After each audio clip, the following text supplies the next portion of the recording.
I don't know what it is about today, but everybody's Why? a little I'm not edgy. even sure. Edgy. Okay, Is can I everything say one set up thing? on the Y drive? You good? Boy, do I wish I had taken Spanish back in the day. Well, they haven't switched over yet. We just No, need I to make took it. sure The only thing I know how to German. say is that if you Hammer check one that speaks while you're going through German. the presentation, that just that screen up there is what's getting broadcast. German, Chinese, and Italian. RC, you can see it behind me. Is my string attached to you? semesters or of the other? It's a requirement for opera. He took a bow. That was nice. Do you remember? Did I tell you that story? Huh? I'm standing in front of the store, and the bus with all the Chinese delegates go by, and I just went like this, and all the people on the bus went. Uh-oh. From province of Avellino. All, from then Like on, curb your- all day long. Curb your enthusiasm. We never shopped in my store. I wanted to sell all my But, Chinese I'll stuff, give it but up. they Chinese. They never shopped. You were I would saying say that. To anybody who knows pasta fagioli. He comes into your store and he goes, I can get this at home. Exactly. McDonald's pasta fagioli. I got the Chinese How do you hat. get They were handing out pasta red fagioli from shirts. pasta? Yeah. Well, they It's make made in Cambodia. Italian. That's fine. This is the. Oh, yeah. This is the new one. the Which newest actually one. from cotton made in America. Madam Mayor, it's 6 o'clock. Okay. Good evening, everyone. I'd like to call this Tuesday, April 11th, City Commission Work Session to order and ask the clerk to call the roll, please. Mayor Pam Triolo. Here. Vice Mayor Scott Maxwell. Here. Commissioner Omari Hardy. Here. Commissioner Andy Amoroso. Here. Commissioner Herman Robinson. Here. Thank you. If everyone please rise for the Pledge of Allegiance, led by Commissioner Robinson. I pledge allegiance to the flag of the United States of America and to the republic for which it stands, one nation, under God, indivisible, with liberty and justice for all.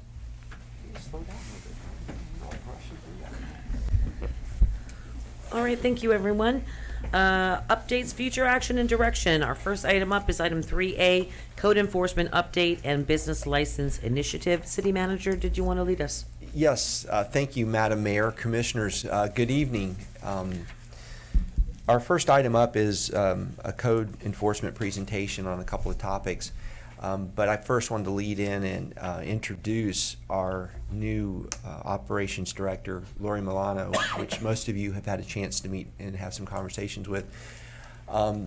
And code enforcement in Lake Worth since the time I've been here, and it's 5 years coming up April 12th. Would you mind just adjusting your microphone? Thank you. 5 years coming up April 12th, and code enforcement, as long as I've been here, has been an issue, and I know it's been an issue many years before that. During the period of time that I've been here, we have worked hard to restaff and at your direction, put positions back into code enforcement that had been decimated during some severe budget cuts proceeding, as well as change the laws and ordinances to update them. There was a lot of headway made to get towards a Milwaukee model, and Vice Mayor Maxwell and some other folks from other cities had gone up and toured and looked at how they were doing things. So during this period of time, there's been a lot of activity in trying to get code enforcement right. At one point, we even, if you'll recall, put the operation out for private sector bid early on, and no one was willing to really take it on. The one offer we did get was for less service for more money. So we've spent a lot of time, effort, and energy in trying to get code enforcement right, and we've done a lot of amazing things. I think the numbers of code cases, the compliance records, the improvement in vacant, foreclosed, and abandoned properties, the activities we've done in board ups, demolitions, and lot clearings. This has been probably one of the most active times in code enforcement's recent history, if not in its entirety. But if you listen, you hear, and y'all hear it a lot, that there's still issues that people are concerned with code enforcement. So while I'm telling you that there's been a lot of good things happening and staff's been heading in the right direction, that's just not good enough. And I think we all recognize that. I'm excited with some of the changes and things that are going to be talked about here to give you some idea of where we're going. But this is also, and I want to encourage you, this is a good opportunity as a group to help us with some policy direction. I'm looking for you to bring forward some ideas and things that you would like to see happen here in the short term and long term with code enforcement to continue to improve it. And I think you've got a very well-resourced professional staff that can fulfill that mission and take code enforcement off your priority list eventually. I think it's one of those things that is necessary. It's difficult in every city, but for us, we're going to get this right, and we're committed to it. So with that, we got Lori Milano, who I just introduced, and William Waters, who's the director of the Department of Community Sustainability, running the computer. So if you guys want to go ahead with that lead-in and start on the topics, please. William Waters, Community Sustainability Director. Before we jump into the presentation and we turn it over to Lori, I'm really happy that she's joined us. Is that microphone on? Sorry. Yeah, can you hear him? The new microphone system actually is picking us up, and it's capturing. What color is it supposed to be? I hear yours now. Now I hear yours Yeah. too. Is it Just supposed to talking. be green or red? It's supposed to be green. But I Green definitely means heard go. the mic when you took it off of that. It's red or nothing. Talk into it. Yellow is caution. Can you hear me now? No. Push it again. It's red. Push it. Speak into it. Hello? No.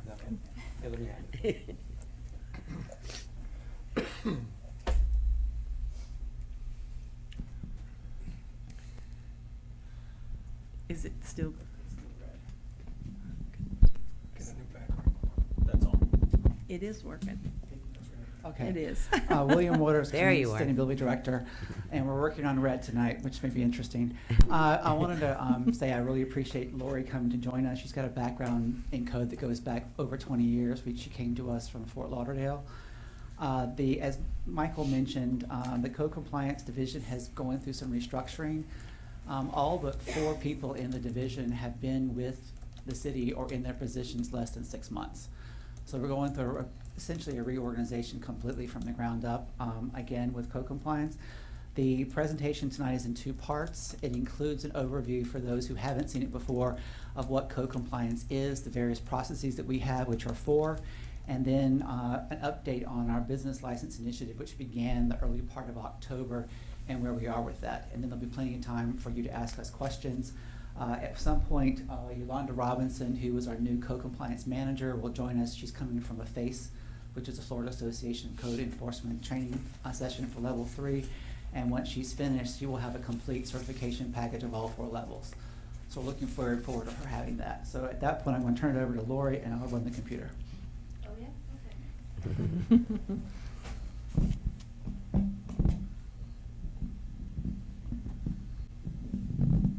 Disappear so I don't have to talk and look through. Hello? Okay, good.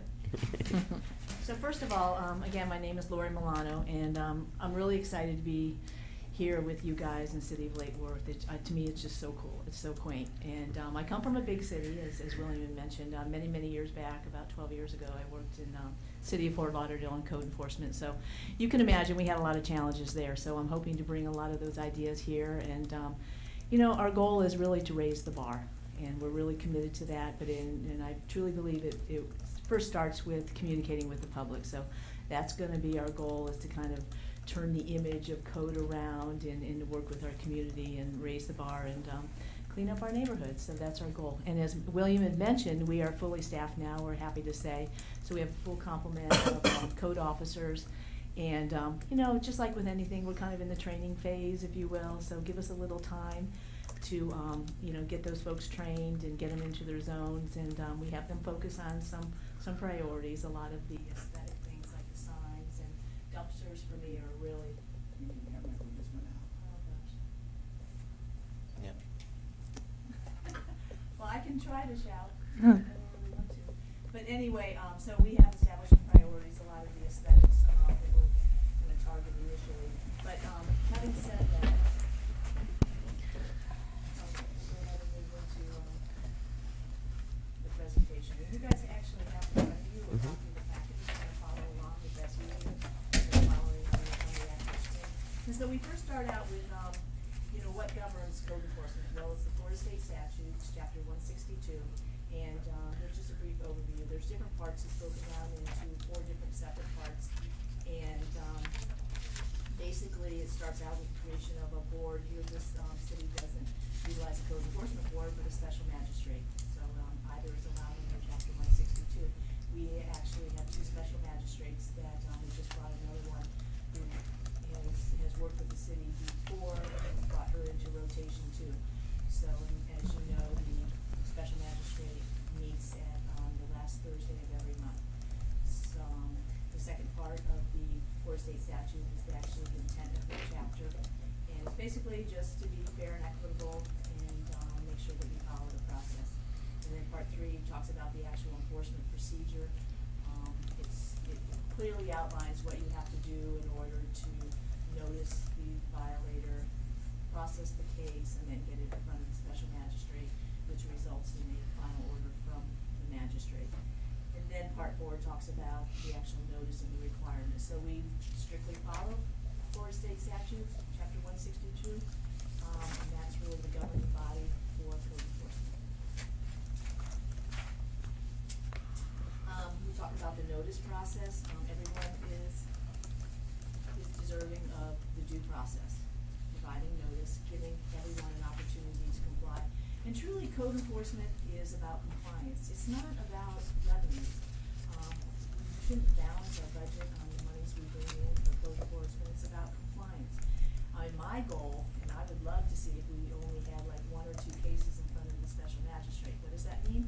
We got compliance. It doesn't mean we didn't issue citations, but we got compliance before we had to take them to a hearing, impose fines, and we're gonna give rise to properties that come into compliance early on, and then we're not sitting with fines, dilapidated property. So that would be the goal.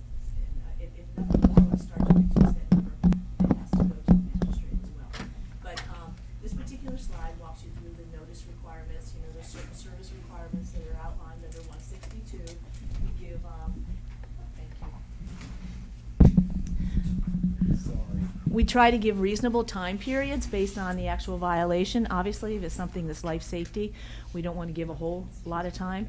If it involves something that's more entailed in terms of additional expenditures, maybe a roof repair or something like that, we work with the violator, try to understand what their time periods are, how much time they need, and again, it's just based on the nature of the violation, and there's no set standard in terms of periods of time. It's really based on the gravity of the violation and also trying to work with that particular person in terms of how much time they need to comply, because again, that's our goal.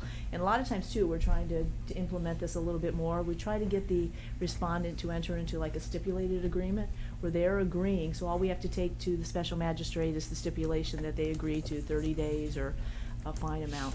And with respect to the fine amount, we're revisiting that as well. You can find under the first violation that it goes in front of the special magistrate up to $250 a day. So that can be some serious money. That'll add up real quick if we impose $250 a day. So we're trying to get their attention in that fashion as well. And at the special magistrate hearing, of course, they have the opportunity to be heard. It's a quasi-judicial proceeding. Anybody can speak on behalf of the case. You know, of course, it needs to be pertinent to the case, but that's their opportunity to be heard, tell their story in front of the special magistrate, and ask for time to comply. And I think in the short time I've been here, I think that the special magistrate has listened to staff in terms of what their recommendation has been, and then also entertained whatever the respondent is requesting based on periods of time. So again, we're trying to cooperate, because I really believe if we cooperate and communicate, we'll give rise to compliance. And then the next slide is a nice little map that talks about the code compliant zones. So again, we have all our inspectors assigned to zones. I think this is particularly effective because they're not dancing all around the city. They know their zone, and we're going to try to engage or re-engage, if it existed before, our neighborhood associations. So this way, the code officer and the neighborhood association, they can put it with a name with a face. So they know, the association knows that there's a particular code officer assigned to their area. And that'll help us establish a relationship. And again, when we have them in specific zones, they really live and breathe and know what's happening in their neighborhood. So you'll see here the legend that outlines the different zones and the officers that are actually in each one.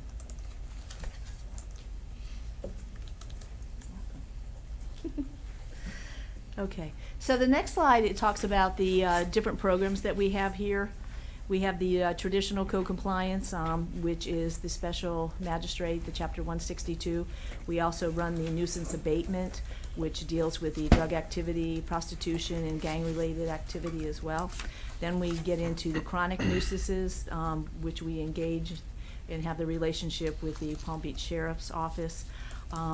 Just an update, I'm sure you already know, we've assigned 2 officers, we call them the compliance enforcement officers, to PBSO, and so I think they're in their 2nd week now with that relationship. So they've really been focusing on towing a lot of cars and dealing with some of the commercial districts as well.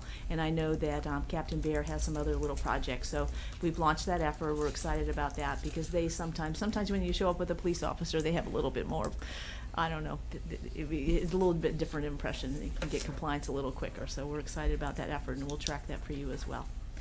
And then we have the chronic nuisance services that we offer out of our department as well, and it deals with our demolitions. If we have to demolish a property, if we have to board and secure a property, and we have a contractor that we work with who does that for us, and then also the lot clearing service. And then we also deal with our vacant, foreclosed, and then abandoned properties too under our code division. So what does the code officer do? So we kind of outline in a nutshell, basically the hours of operation. 8 to 9 in the morning is crazy. There's a lot of activity going on, a lot of dialogue. It's the opportunity where the inspectors can interact with staff, kind of get their cases in order, maybe return some phone calls if they weren't able to late in the day, the prior day. Just a lot of kind of setting your day, if you will. And then the majority of the day, they're out in the field, and that's where they should be. They're out there in their zone, working either complaints that they got that they need to follow up on and respond to, generating their own, being proactive, and then also just following up on anything that might come up in their particular zone. And then also, too, we've asked them to be very proactive and systematically take their zone and do like street by street and become proactive and kind of get a sense for what's happening in their particular area. And then they come back into the office and spend the last part of the day just traditional things, follow up on phone calls. That's the primary thing we ask them to focus on first. Return a phone call, talk to the respondent and see what's happening. Returning emails and phone calls of that thing. So what does compliance look like? Well, this particular property was a typical code case, had a lot of different violations. And in a nutshell, this is what our goal is going to be. We'll take the before and turn it into an after. And here's, as I mentioned, we're also involved in demolitions in our department. And this is a typical case where we were able to, pull the building down, and I think the vacant lot looks a little bit better than the actual building there. And it's a life and safety issue too for the community. So we certainly don't want to have buildings like that standing, and they certainly would not qualify to be boarded up. And of course, then we do the lot clearing, and this is a typical lot clearing. We ask the owner, of course, first to go ahead and clear the lot, and if they don't, then we'll go ahead and take care of it for them. And we have an ordinance, as you guys know, that allows us to do that after we follow all our notification procedures. And of course, then in a property that is open and abandoned, that allows for criminal activity, squatters, is just not good for the neighborhood. So under our department as well, we're able to go out and board and secure properties after the proper notification.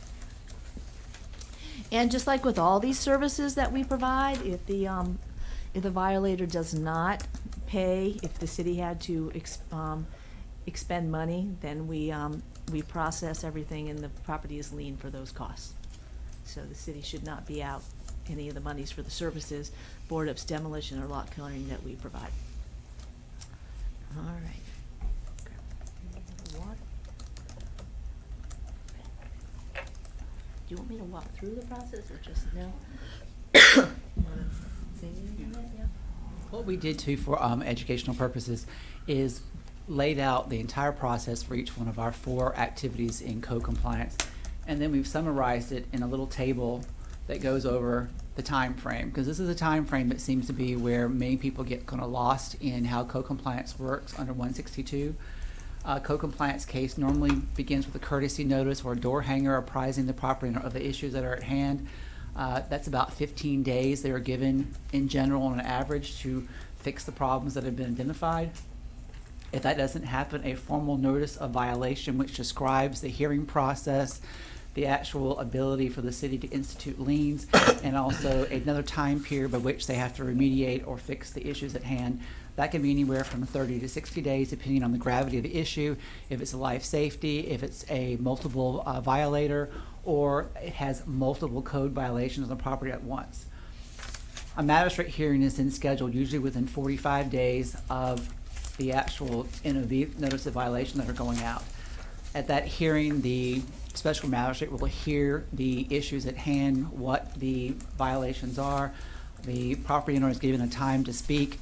The magistrate will render an order giving a certain amount of time to remediate the problems, at which time, if they're not fixed, it will start running in a fine.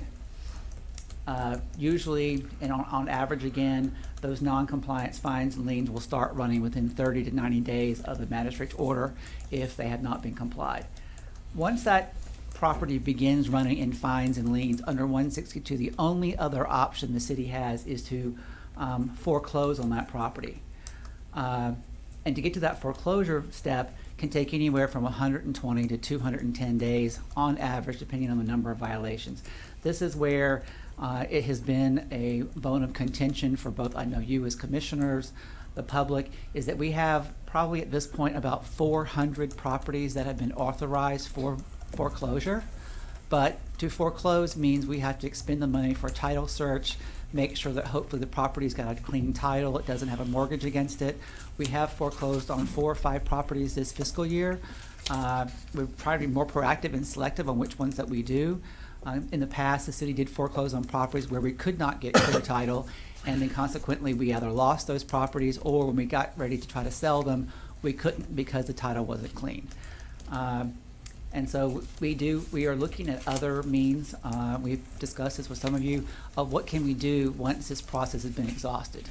And we're looking at a timetable of where a lien has run for 6 months to a year. What is the next step? And we'll go into that in a little bit.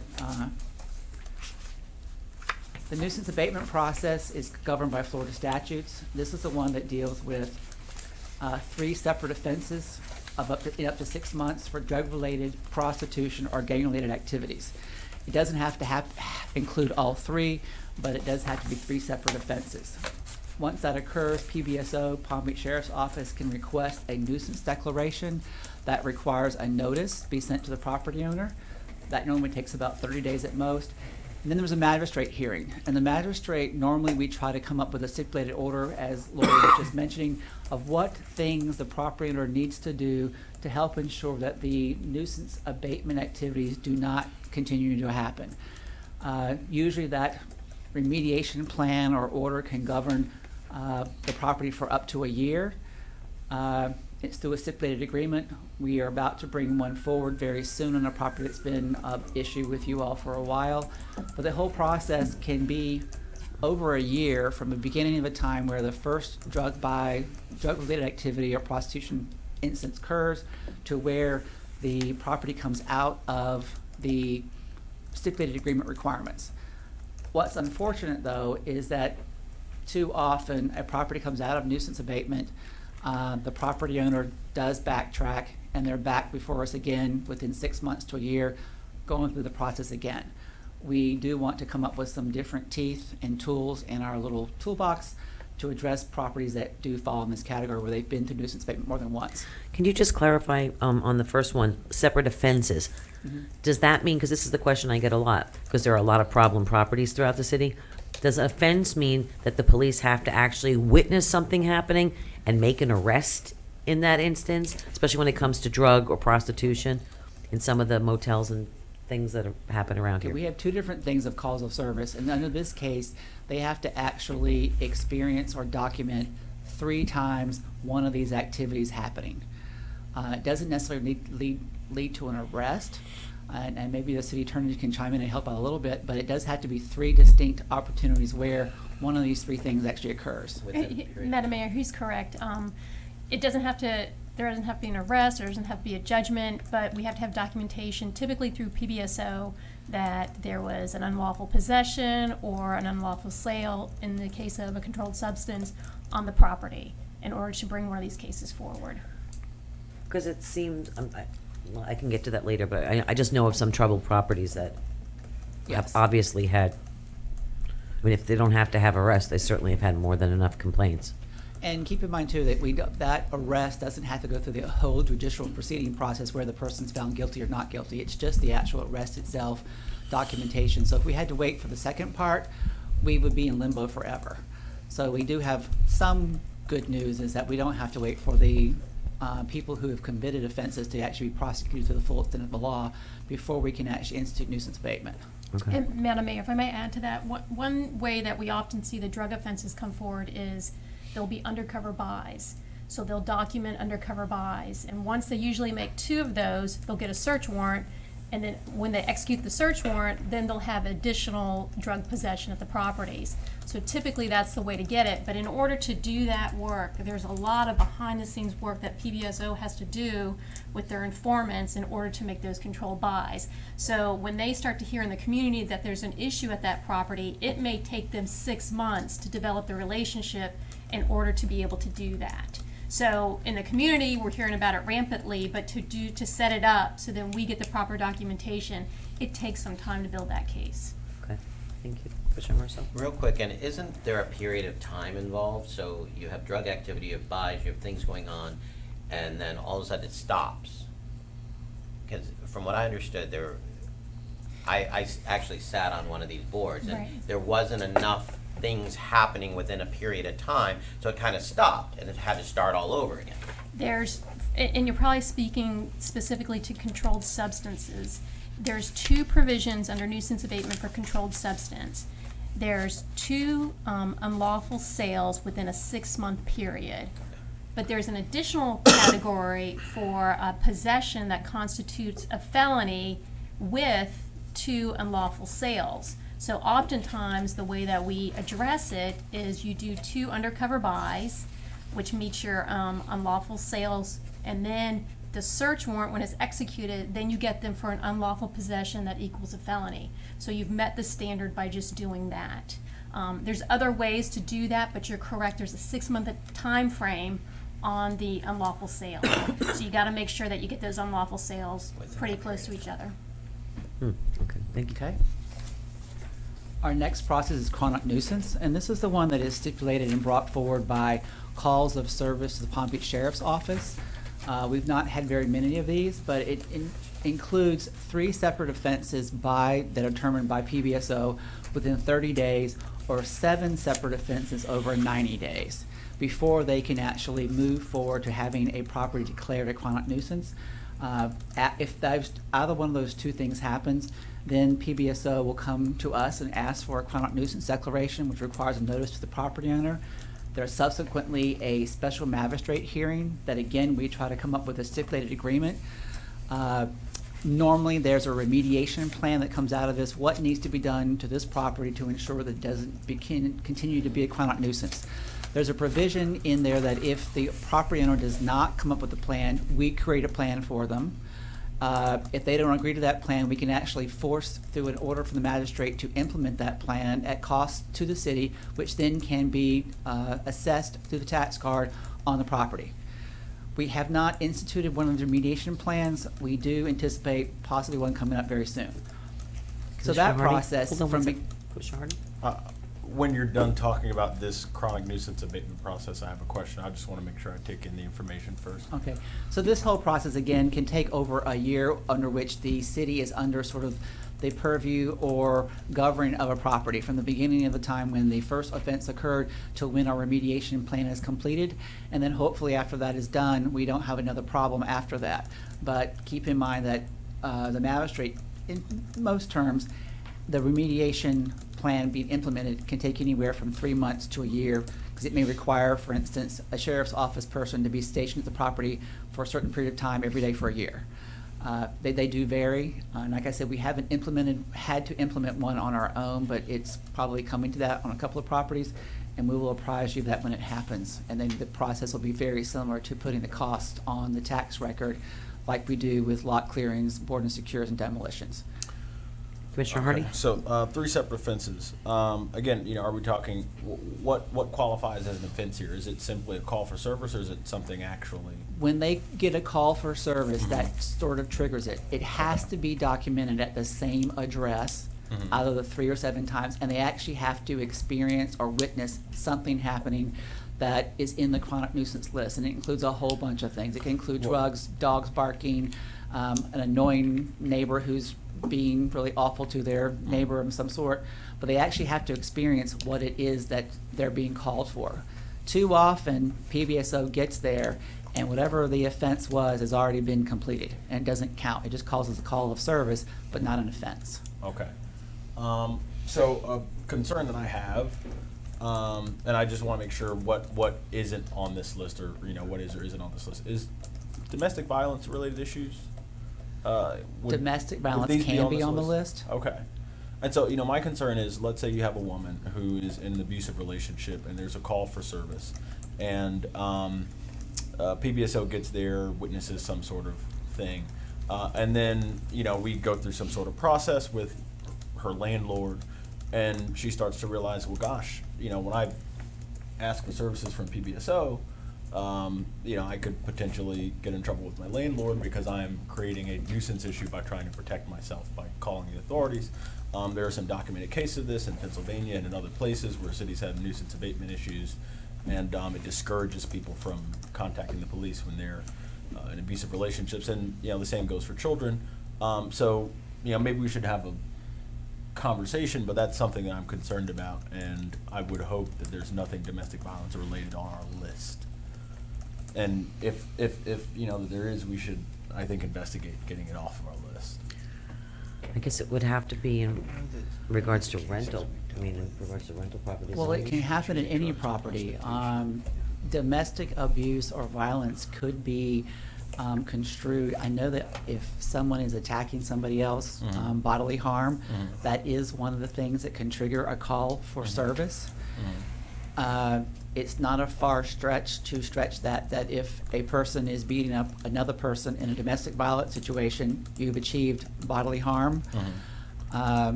There are a number of resources that we work with in code compliance and across the county to assist people who find themselves in a situation which they can't really deal with. But keep in mind also that other residences, people who are living in maybe a multi-family property or next door, are also sometimes the ones who call us upset that someone is being hurt or there is a nuisance issue, and that triggers this. The situation that you described doesn't often have a very pleasant resolution or a very easy one on anyone's part. Sure.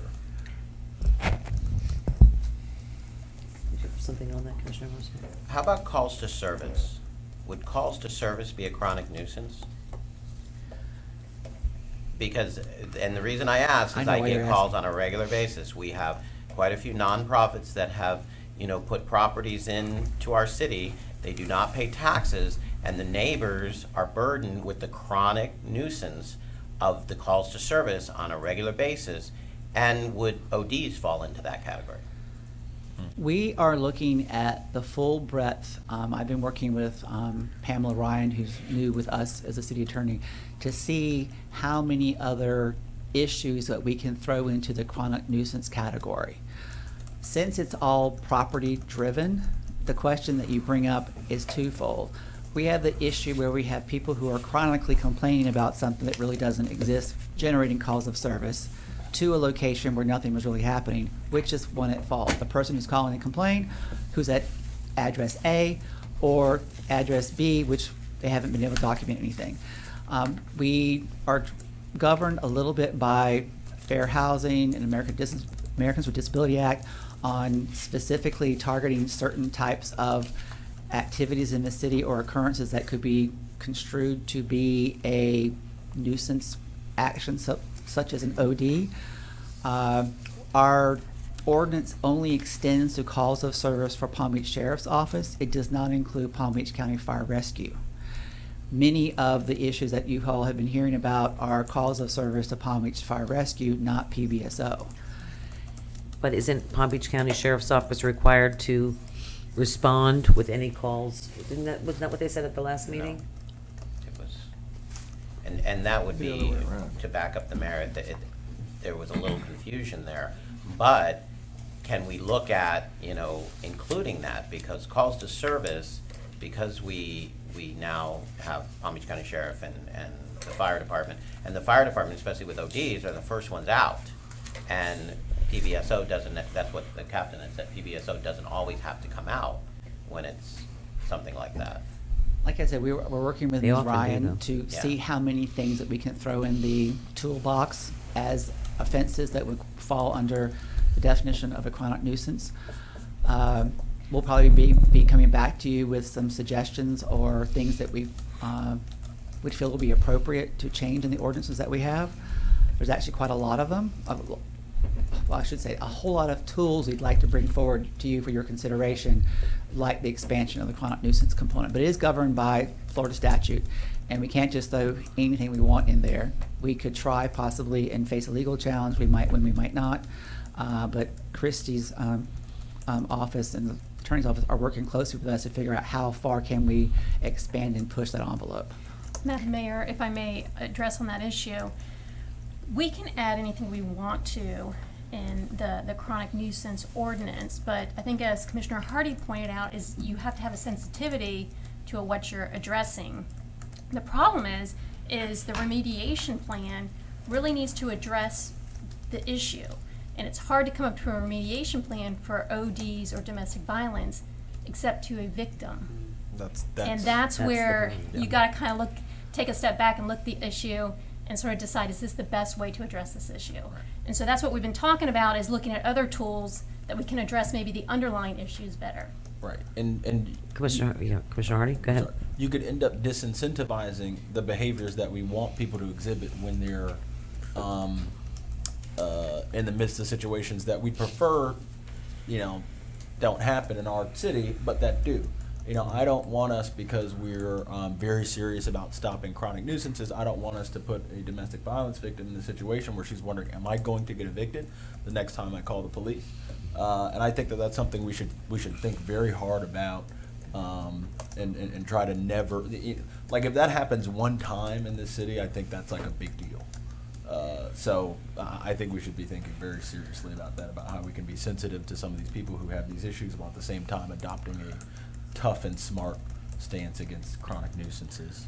I agree, and I trust me, you all know my background. I think that that's very important, and we should maybe look at some other examples in other cities in regards to domestic violence. It's near and dear to my heart.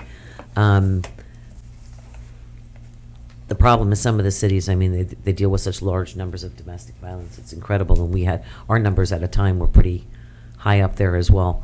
A woman was killed around the corner from where I live. Yeah. Domestic Understood. violence. No, I totally understand. But I would like to look at some other examples, because I think we do need to be sensitive to that, especially as we hope to inspire more good landlords throughout our community everywhere.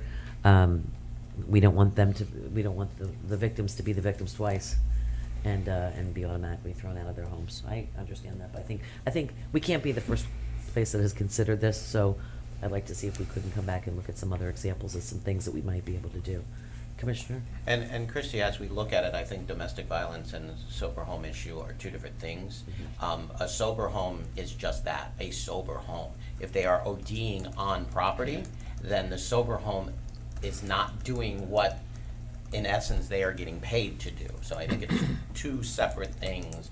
And, if people are ODing in and around a sober home, it is in essence a chronic nuisance, because it falls into that category. I think the domestic violence, I agree with Commissioner Hardy. It's something separate, but I don't know how we separate it in our code, but. Exactly. You're right. Let's look at some of those examples, though. Thank you. Okay. Sorry. Our next one is the chronic nuisance services process. This is in reference to what Lori was talking about with lot clearings, board insecures, and demolitions. Again, there is a notice of violation letter or notice to the property owner to actually fix the problem. That can be anywhere from 15 to 60 days. If it doesn't happen within the notice period, then we contract with contract services. The lot clearings can be as fast as maybe 3 or 4 days on many occasions. We've got an average of 15 to 45 days for those. Those costs are assessed on the tax roll yearly. You'll be seeing one of those soon to get it on the July tax roll for dispensation in October. The total nuisance process here can be anywhere from 30 to 105 days. The time frames I'm putting up here now are usually how long it takes us on average to get it done once we've contracted service with someone to do the lot clearings, get it done, get the invoices processed. The demolitions are taking a little bit longer, at 60 days, and we've done, I don't know, several dozen of those over the past few years. This is a little map, and we can zoom into it if you'd like, but every dot is where we've actually provided a remedial service of some sort going back to 2014. You have generously given the department about $250,000 the past 3 fiscal years, and again this year. We did get behind a little bit because of changes in staff. We do now have a remediation secretary back on board. Can you zoom in on that so we could see? And we do Can you? anticipate that, where's the little button? There we go. I don't see any dots. I just see colors.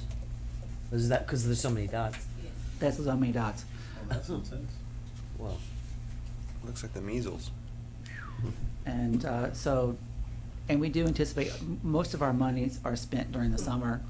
Fortunately, this year it's been really dry, so we haven't had as much grass to mow, but it will eventually rain in Florida and we'll be back to business again. The numbers of properties requiring board and securing has come down as many properties have changed hands in the foreclosure process, which we had a major problem with several years ago.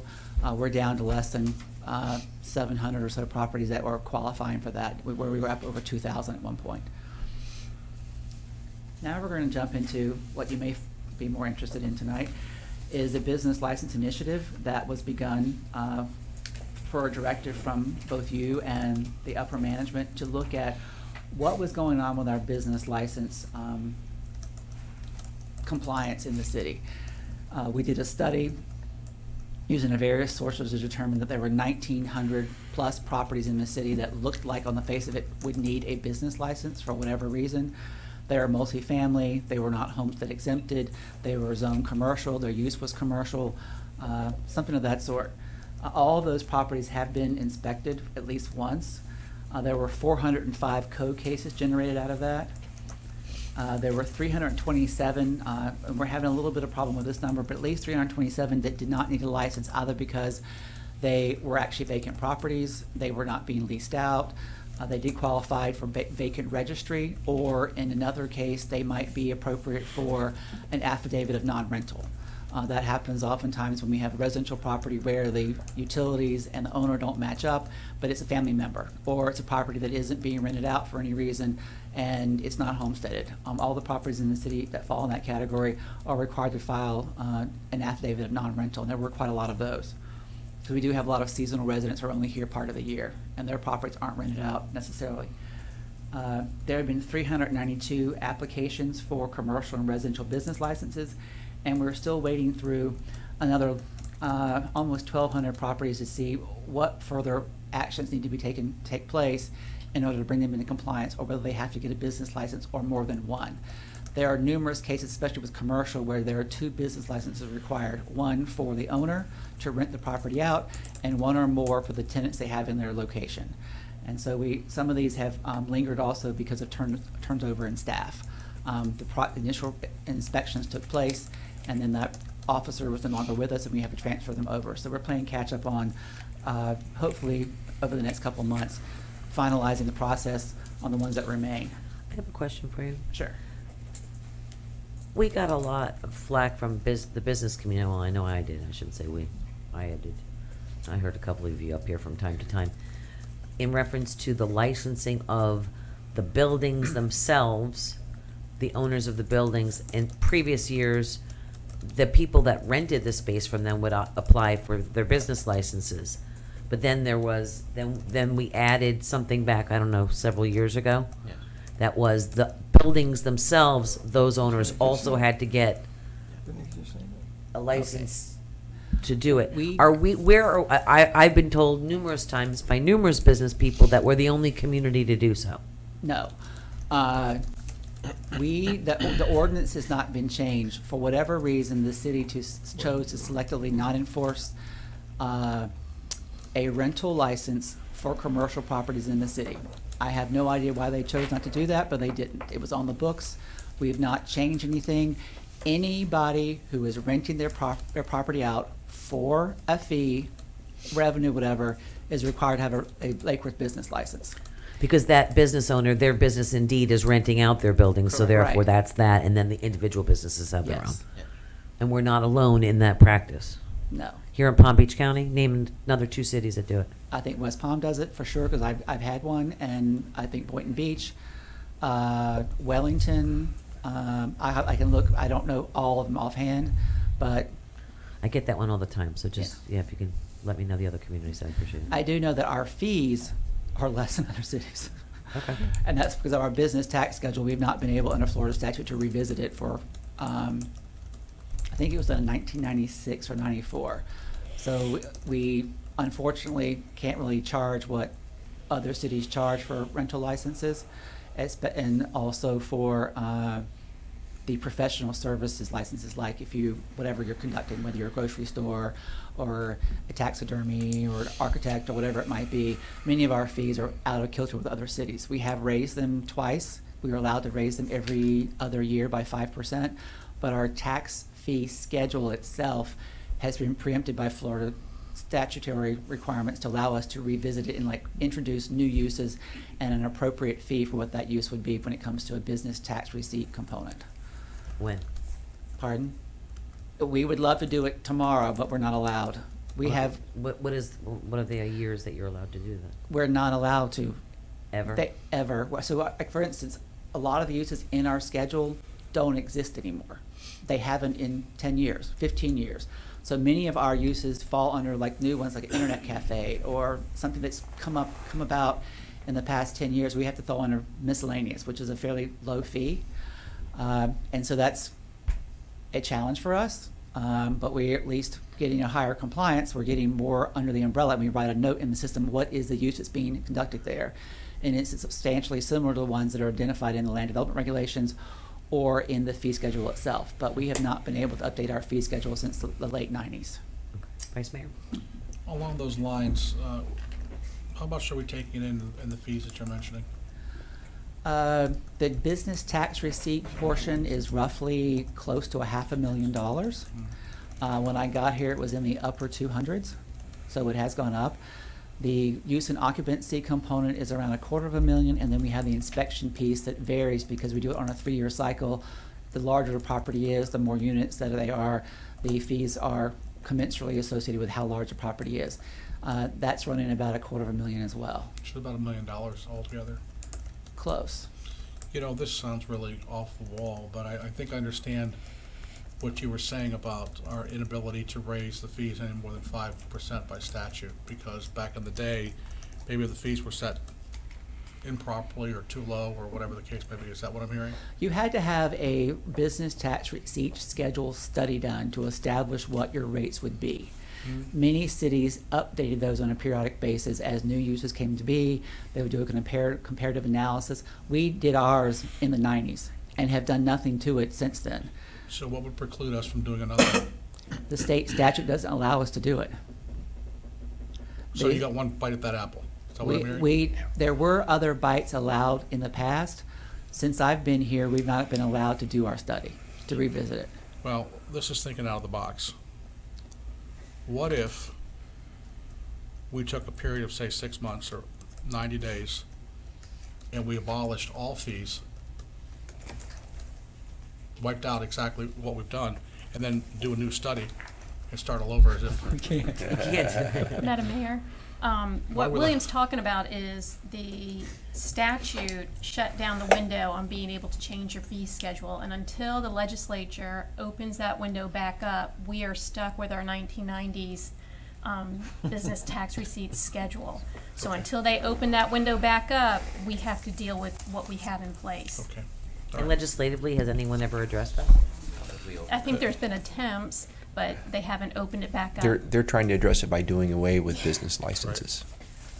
Well, they're trying to do away with business tax receipts, and consequently, it may affect our ability to have business licenses. It's a little complicated, but it's a kind of a scary thing.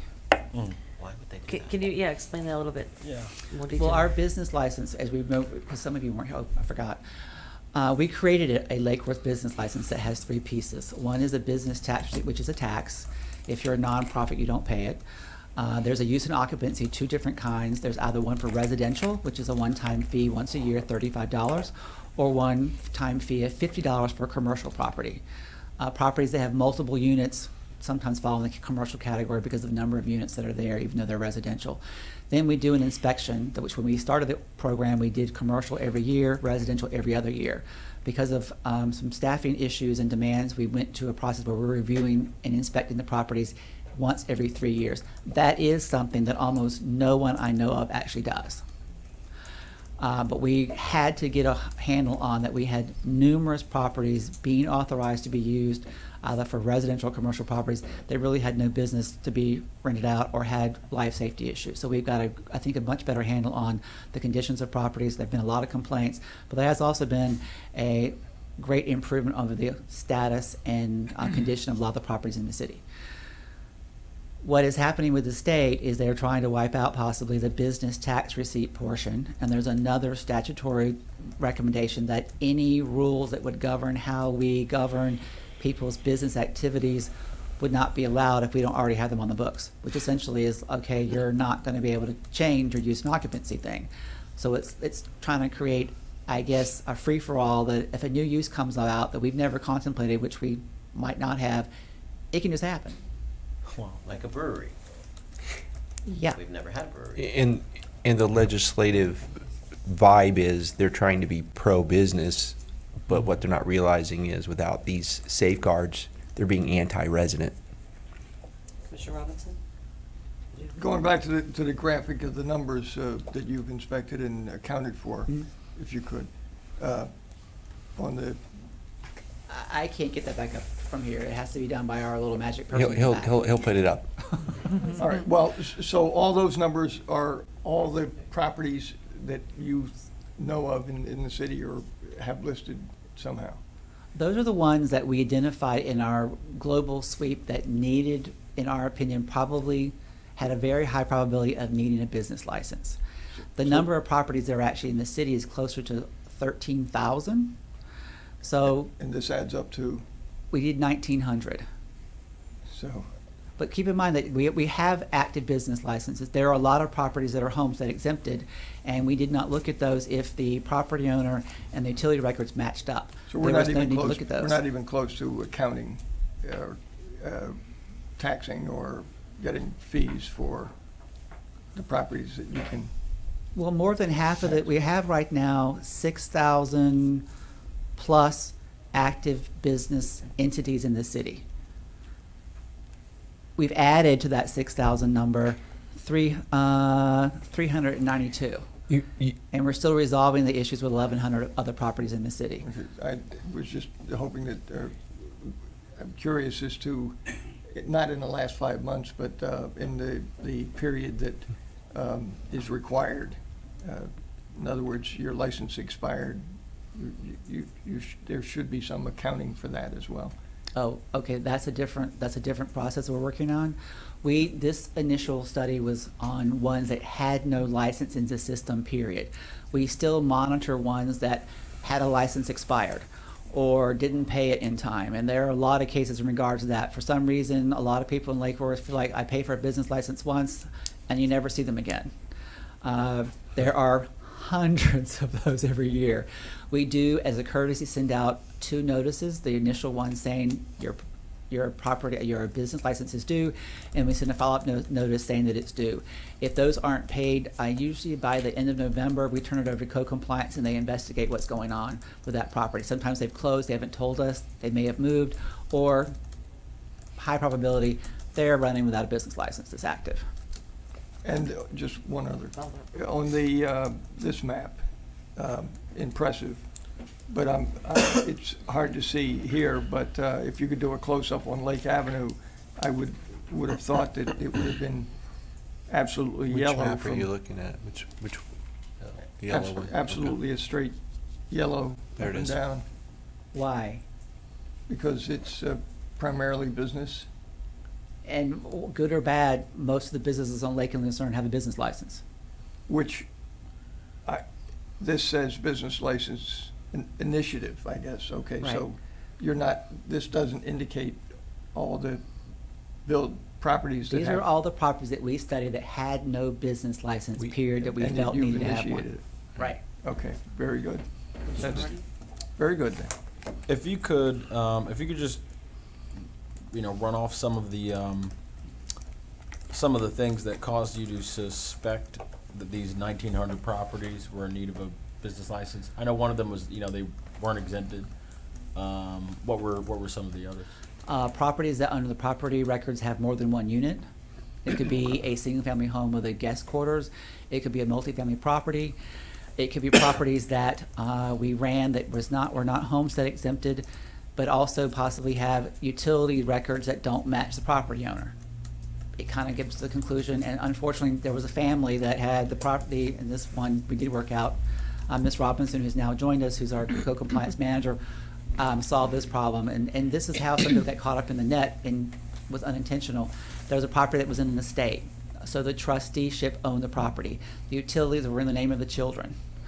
Didn't match up. They got a notice of violation or courtesy notice saying you need to get a business license. They had to come to us and explain, and it was kind of complicated. Okay, the trustee, which is a totally different name, is related to these people. I think there were 3 names involved. And we worked out that, okay, yes, they are not renting it out. It's family occupied. We'll move on. Okay. And this is one reason why some of the properties have not gone through the whole process and been resolved yet, because we've unfortunately had a lot of complicated ones. And so that would fall within the 327. Yes, properties that not ended up requiring not needing a license. business Okay. license. There are a number of properties that fell into the category that had to have the affidavit of non-rental. They were not occupied, or they may be occupied by family members and they aren't rented. In this case, the one Ms. Robinson worked on, they filed an affidavit of non-rental, which is $25 on an annual basis. Commercial properties, they were zone commercial, or they shown up on the property records as being commercial of use that had no business license. We also used information from the Palm Beach Fire Department's annual inspections. There were almost 900 properties that they were inspecting on an annualized basis that had no business license. We threw them in the bunch, and that includes both commercial and residential properties. So there were a number of parameters that we used to come up with a list that we felt were a pretty all-encompassing list of properties that, on the face of it, would appear to need a business license for one reason or another. Very good job. Thank you. Sure. Vice Mayor? Thank you. Let's talk about your numbers. You just mentioned that the fire service identified roughly 900 properties that didn't have They licenses. didn't identify it, we did. Okay, but that's part of the 1,900. Yes. So we only identified, or code in their sweep through the city only identified 1,000. Well, keep in mind that the number that, when we got, part of how we got to our 1,900, we asked for a list of all the properties that the Palm Beach County Fire Rescue does an annual inspection on. That was put in as a hopper to trigger looking at a business license. So out of their list, they inspect far more than 900 properties in the city, but 900 of them didn't have a business license.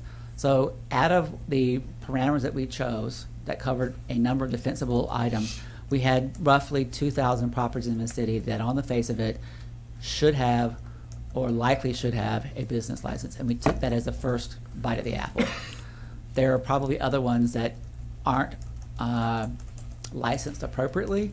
There are some that are missing licenses, and we'll get at those in the next round. Did I hear you correctly that when you were going through your criteria for determining who you might inspect, you said that if a property was not homesteaded, but had the utilities in the name of the property owner, Or different than the property owner. different. Different. Okay, I misunderstood. I thought you Different. said there was non-homesteaded and the name of the utilities were in the name of the property owner. We skipped over those. We'll probably have to come back to them at Whoa, some whoa, whoa, point. whoa. So you skipped over those. You skipped over properties that were not homesteaded and the property owner had the utility service. Yeah, we will get back to those. They were not the worst first as what we've been directed to do. They're another group we need to look at. Well, the reason I bring this up is because in theory, if you own a piece of property and you're living in it, you're probably gonna homestead it. Right. So if you have a piece of property that's not homesteaded and the utilities are in the name of the property owner, that raises a flag in my mind that perhaps they may be renting. The utilities in their name, they're passing on the cost of utilities to their tenant, which is illegal. Am I hearing that correct? You're hearing a part of it correct, but keep in mind too that we are a community of snowbirds and we have hundreds of properties where people only live here 5 months out of the year. They don't turn their utilities off. The utilities are in their name. And so we will have to get to that bunch of people. My idea of a next- snowbird is somebody coming in from out of state. And if you're coming in from out of state, you could homestead the property here. Am I correct? Is that? or You am I- have to live here more than 6 months out of the year. You can homestead property here and there. It's So one or the you other. can't homestead in 2 states? No. Okay, my mistake. All right, my That's mistake. okay. All right, thank you. But you do bring up a point that that's the Not that next. it isn't, though. We're systematically trying to go through and evaluate everything. Like I said, we took off a bite of the apple at the worst first. The next round is to try to confirm, are all the properties that are in the realm of the owner is listed as A, the utilities are in A. If they're not rented, they should have an affidavit of non-rental. That's another study we're gonna have to get to. And how many units do you think that is? I'm taking a wild guess, several thousand. That's a big chunk of our housing stock. That's Yeah. 20%, That makes it 25% of our housing stock. We're 15,000 properties short of, We're at 13,000 in One-time the guys. city. that we can account for. Okay, thank you. Commissioner It's a Murtaugh? huge job. Sorry. And I agree that that needs to be the next bite of the apple, because, you know, I can give you names right now, and Yolanda, you're shaking your head, you know the names I wanna give you. Also the LLCs, you know, again, if you're not homesteaded and you have utilities in an LLC, that usually kicks it off. You know, and we know already, you know, I haven't had the pleasure of meeting you yet, but I sit in on most of the special magistrate meetings, and I see the players. I hear it, you know, you can read between the lines, you can pay attention to what's going on. And, you know, we know the bad players, so I think that should be the next bite of the apple, you know, to look, you know, I hate to target, but, you know, we're already playing the game with them. And, you know, the LLCs and the multiple names. If somebody has, you know, 6 utilities in their name, they're pretty much renting it. But we won't be targeting. City manager. William, just for clarification, on the fire rescue component, they're out doing inspections on properties. What kind of coordination? You would think that they wouldn't be doing inspections on properties that we hadn't issued a license or asked the question. And he's rolling his eyes because I know the answer to this already, but this is an issue for us that, as a policy board, we may want to have you sort of say something to fire rescue. But can you just sort of hone in on that really quickly? I'll begin at the beginning before Michael ever got here. When we instituted the use and occupancy program, it was written in the ordinance that our code officers would go in tandem with the Palm Beach County Fire Rescue on their annual inspections for commercial properties to take care of all the issues at one time. Fire Rescue fought us until Susan was fired and then beyond, Susan Stanton, to not allow us to do that. why? I don't have an answer to that question. And we spent another year trying to get them, okay, it would make sense if a property has problems to identify them all at one time. There's an organized schedule, we'll go after it. Fast forward 4 more years, we finally got a list of all the properties that they have on their routine route. Compare that to our list of business licenses in the city and came up with roughly 900 that they were inspecting that had no business license. I don't know what they're inspecting for because there are different rules and regulations of what for fire safety depending on the use that's there. The type of things you'd be looking for if it were a restaurant may be very different than the common areas of a condominium. But there we are. Now, we did run into several cases where, for instance, and we're doing a better job, there's been more collaboration recently with bringing things to the magistrate by fire rescue from inspections, in the sense that we had a property that had failed its fire inspection 4 years in a row. It was a nightclub, a place of assembly. Its fire sprinklers were non-existent. It had failed repeatedly with a note saying owner needs to contact Lake Worth and get building permits to fix the problem. Lake Worth was never notified that those things had ever failed.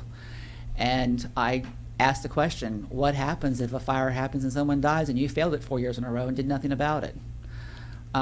Things are, I think, getting a little bit better. It would be awesome if we could dedicate some of our code officers to run with the fire inspections, have them happen at the same time, but we've been unsuccessful to get that to happen. Commissioner Hardy? I agree with your last statement about how awesome that would be. And I understand that you said that Palm Beach Fire Rescue fought us on that.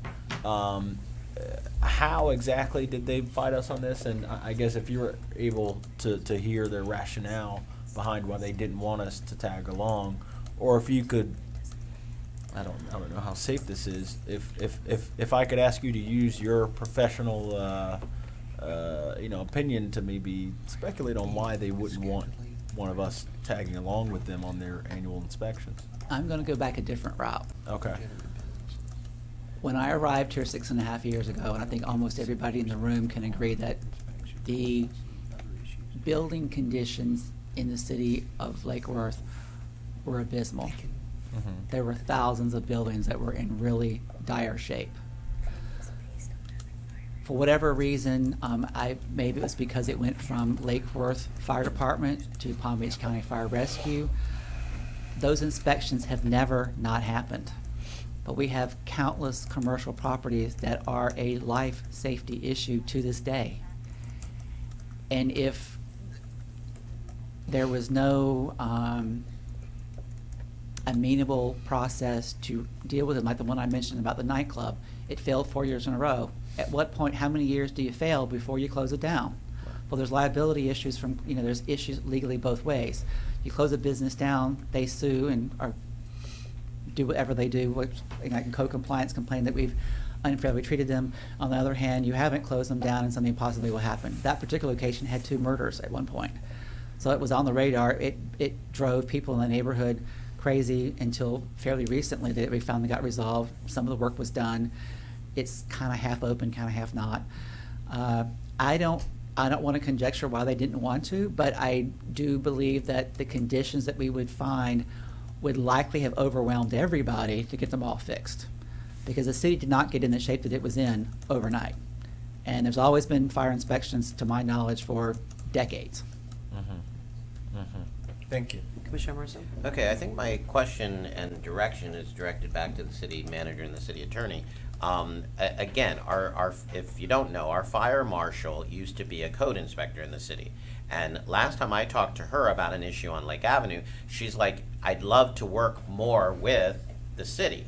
So I think there might be some kind of a breakdown, but I noticed in the last couple of special magistrate meetings that she has come in and, done cases. I think it's a good time to reach out, especially since we're working with PBSO and code, that we work with fire and code, and it only makes sense that if we're going in once. But it's confusing to me how you said this club is a little bit open, but maybe not. How do we allow something like that when people are going there and there are clear code violations and fire violations, that we actually allow that to be open? Well, we don't have the choice of we don't have the ability to close it down. The fire marshal does, but we're not the fire marshal. And unless the building is considered unsafe structurally, the building official can't close it down. Okay, and then going back, it's probably 6 months now that I've visited Commissioner Hardy's district, where all the warehouses are, all the businesses are illegal. None of them have business license. The owners don't have business license. And that's a perfect chance for Faye to come in, because I had mentioned it to her, the fire marshal, because again, there's a lot of illegal dumping of chemicals. They're spraying cars without licenses and without proper ventilation. You know, I would think this is the time to circle the wagons and try to get some of those businesses closed. I know the fire marshal actually was able to close a couple of them because of issues, but we still have so many problems over there in that district. And again, explain that a little bit, because I'm still confused how we don't have the ability to close a business down if they don't have a license. There is a boggles my very mind. long due process requirement to eventually get to the point where we can close a business down if they don't have a business license. It does require cooperation from Palm Beach Sheriff's Office, because we don't have the ability to go up and lock the door and say, you can't enter your business. We worked on this through, I think, 3 iterations of our business license ordinance. Commissioner Maxwell was very adamant about what is the process to get a business closed down. I know that Jennifer in the law office has been following Florida statute, and she's brought forward, I think we've changed it 3 times to get to a point where we could map out a definitive process. But at the end of the day, it's going to be going to the magistrate, giving time. It runs in a lien. We'd have to come back and get an order from the magistrate that it has to be closed, and then enforce it, which likely will involve a legal proceeding. And maybe Christy can help me out what legal proceeding that would be, but it's not a very clear definitive one in Florida. Because that's a little confusing to me. If I'm a business owner and I don't want to have a business license, and I don't get a business license, there could be health and safety issues to people coming in, residents, Right. but we as a city have no way of shutting them down. We have ways to shut them down. There's different standards and different processes that we could go through to actually shut them down. But there's other concerns. Whatever the illegal activity is, if it's life safety issues because they don't have a business license, we can go different routes. We can go to the special magistrate. We could go into court, seek an injunction. We could seek an administrative warrant. The problems you run into is that you have to show a clear nexus between the illegal activity and completely shutting down a business. Because on the opposite side, what you'll get hit with is a takings claim from the property owner. So you have to be able to show that this illegal conduct is taken over the legal operation of the business. The other place you run into issues is, say, a multi-apartment complex. To go in and shut something like that down because of life safety issues, now you got a bunch of tenants, and you got to find a place for these tenants to go when you go in there and shut a place like that down. So it's a process. There's legal ways to certainly do it. It will cost money, and we can pursue those things.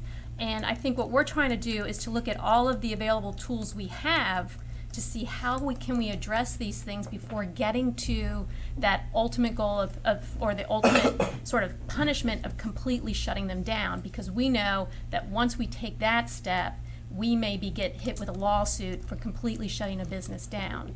So for us, it's good because we go through these processes to try to take down the violations.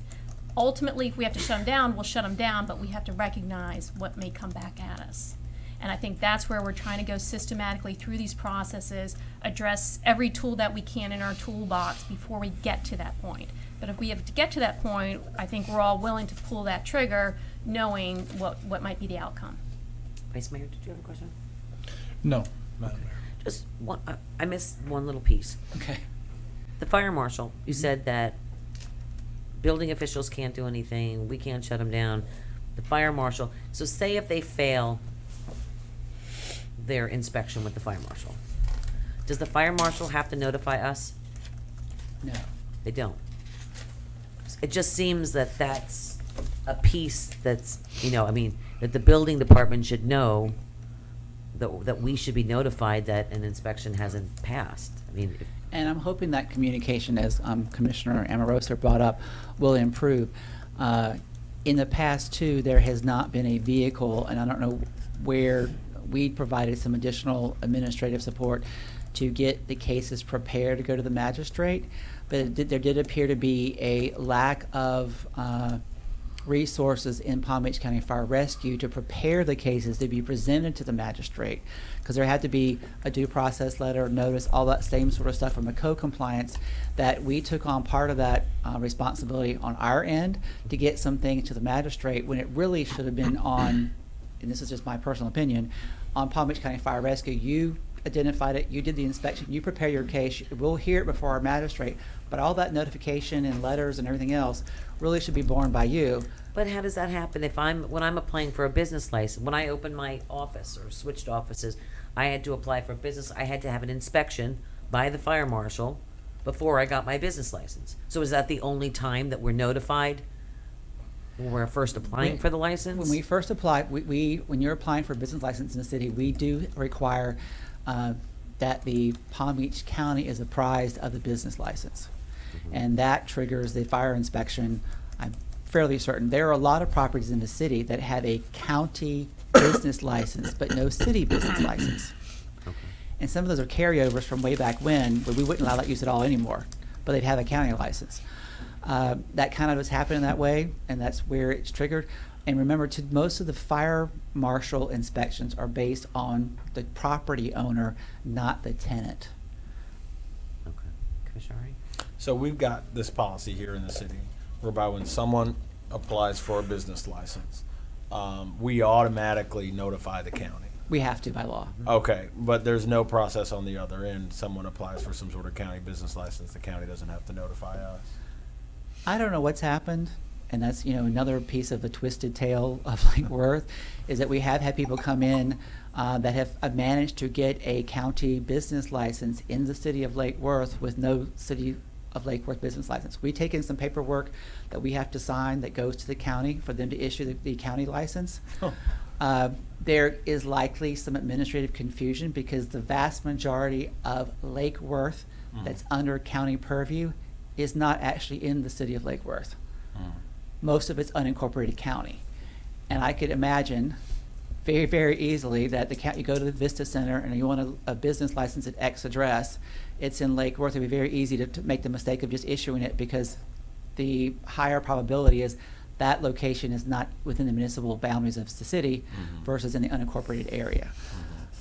It happens the other way around too. We have people from way west of Green Acres coming into our office wanting to get a business license because they were in Lake Worth. Well, you're in the municipal zoning code. You're in the zoning code area. I can give them one myself. I mean, zip code area of Lake Worth, but you're not in the city. That happens more times than I can count. It happens probably on almost a daily basis. Somebody thinks they're in Lake Worth and they're not. Hey, there are traffic signals at Hypoluxo and Jog that I better fix tomorrow because I get those Yes. calls. Commissioner Amoroso. Can I get a Lake Worth business license without getting the county license? No. You have to get the county license first and then No, bring it you to come Lake to Worth. us and we actually sign off on something that goes to the county. Okay. You And need to then- reverse that process. Exactly. And then going back to Madam Attorney,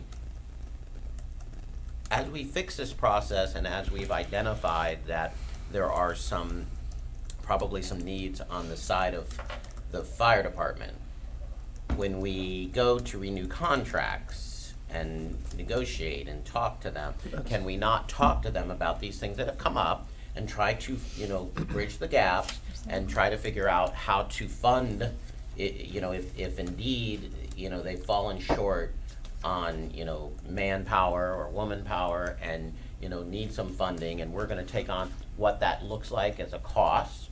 We need to look at that now so we can have all that when we go to the table. Absolutely, and I think the manager mentioned, the Milwaukee model. Part of doing that is have all the players at the table, and fire certainly is a crucial one. So we're going to start coordinating with them and see if we can bring them to the table and have them more involved. Because for the last couple of years, we've fixed the problem that we had with code and PBSO in the city. So now, I think this is the last piece we need to fix, just Absolutely. so, when we're out there, it doesn't make sense that, and the other question that popped up, William, if they are finding, if the fire marshal is finding an issue and not passing them, what's the ramifications? They get to stay in business? What does the fire department do to them if they, other than not approve them? Is there? That's probably $1 million question. Because Okay. I asked that question and said, okay, this particular location, because I'm really familiar with it, 'cause I got drug into it when I first got here, has failed 4 years in a row. And it has very specific things they're supposed to do about getting a building permit, talking to our department to do it, and nothing's been done. And you go out there on an annual basis and fail for the same thing. At what point does something else happen? Yeah, does it not trigger and what is the next? So maybe that's a conversation we need to have too. Commissioner Robinson? Because we would still be liable for allowing them to operate. And Andy, Actually, Well, no, we don't will ex- be covered, because in this Yeah, case, how? we had an extensive code compliance record on that property.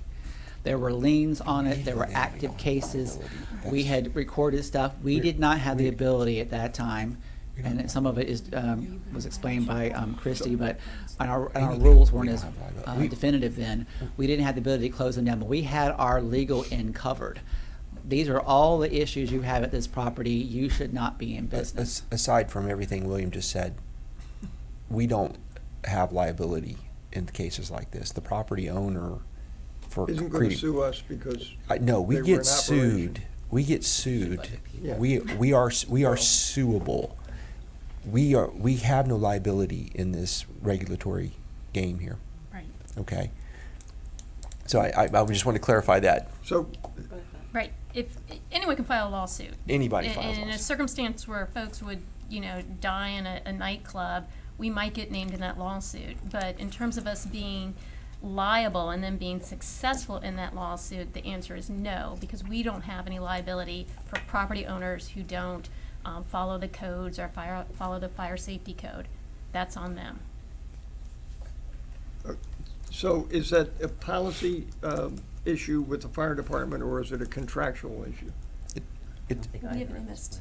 Yeah, it's an MSTU, so But it's So why something that aren't, we need to reach out to. if it would make everybody's, or our operation work better, why aren't we going towards making that happen?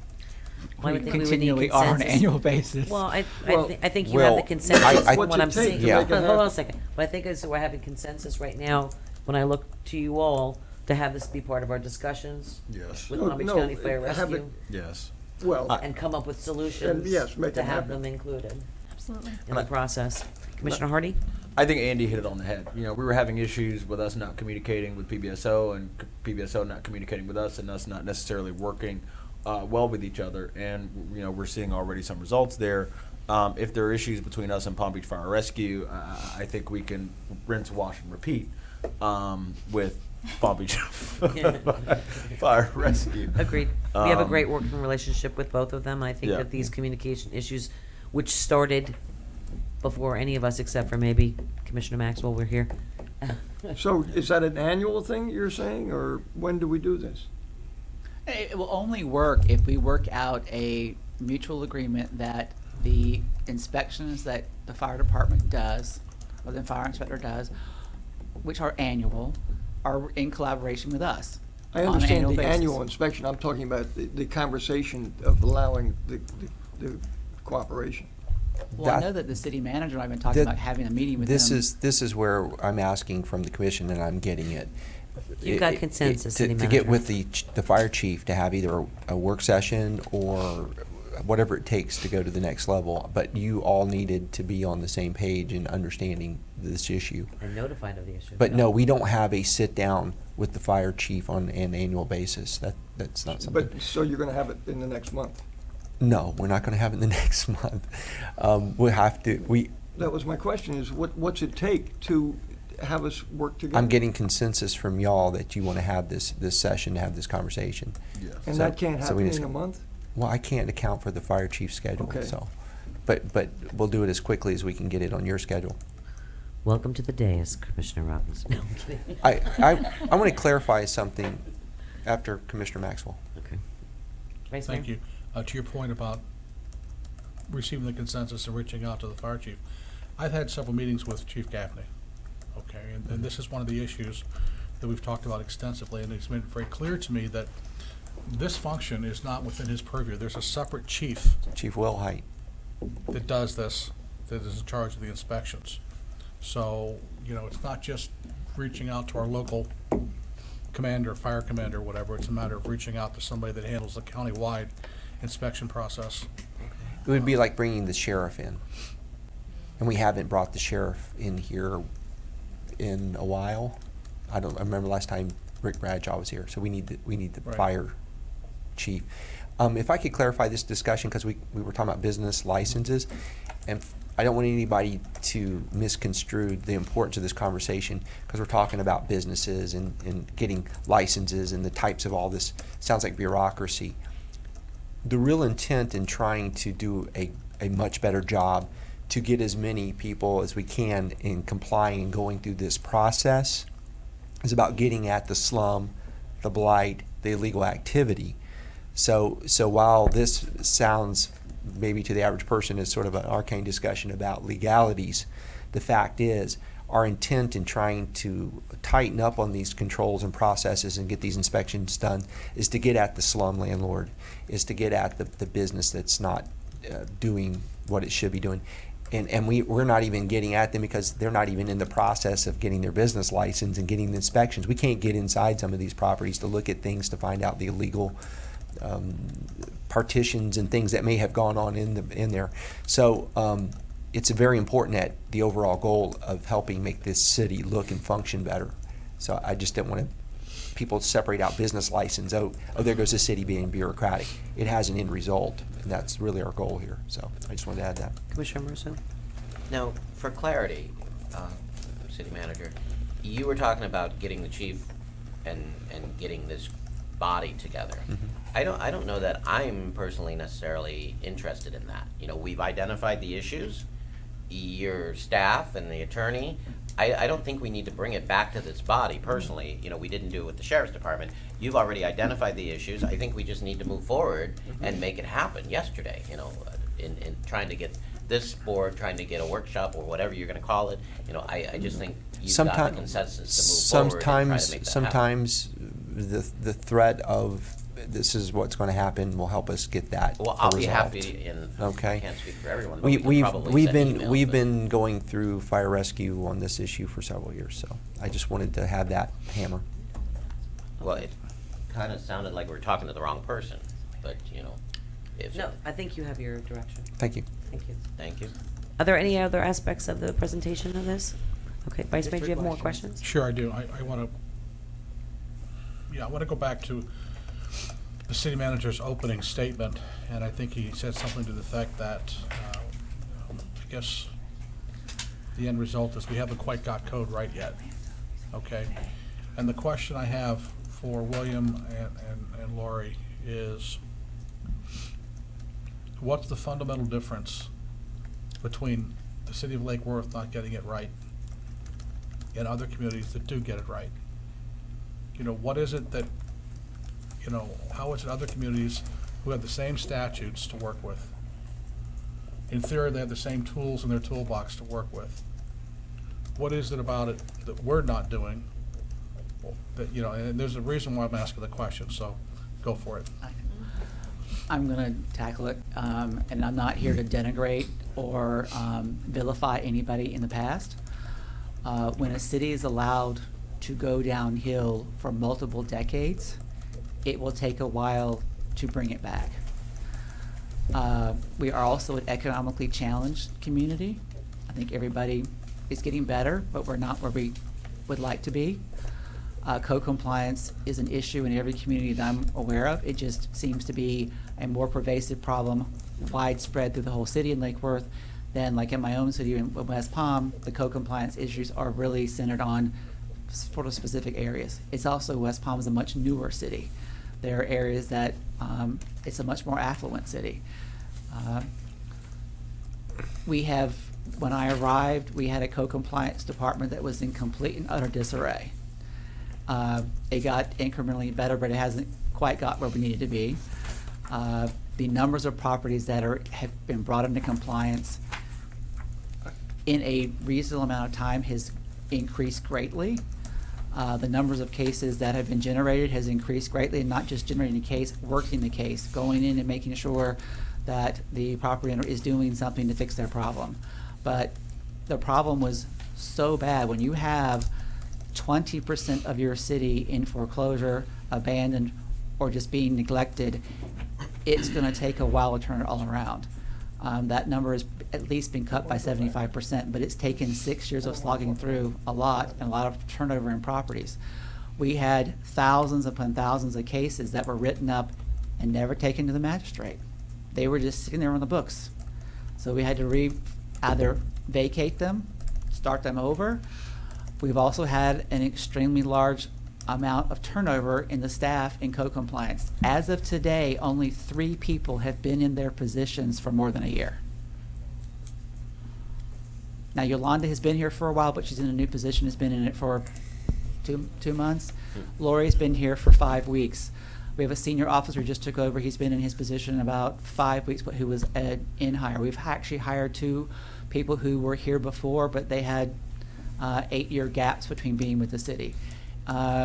It's very difficult to move forward progressively and proactively when we're spending a lot of time training new people.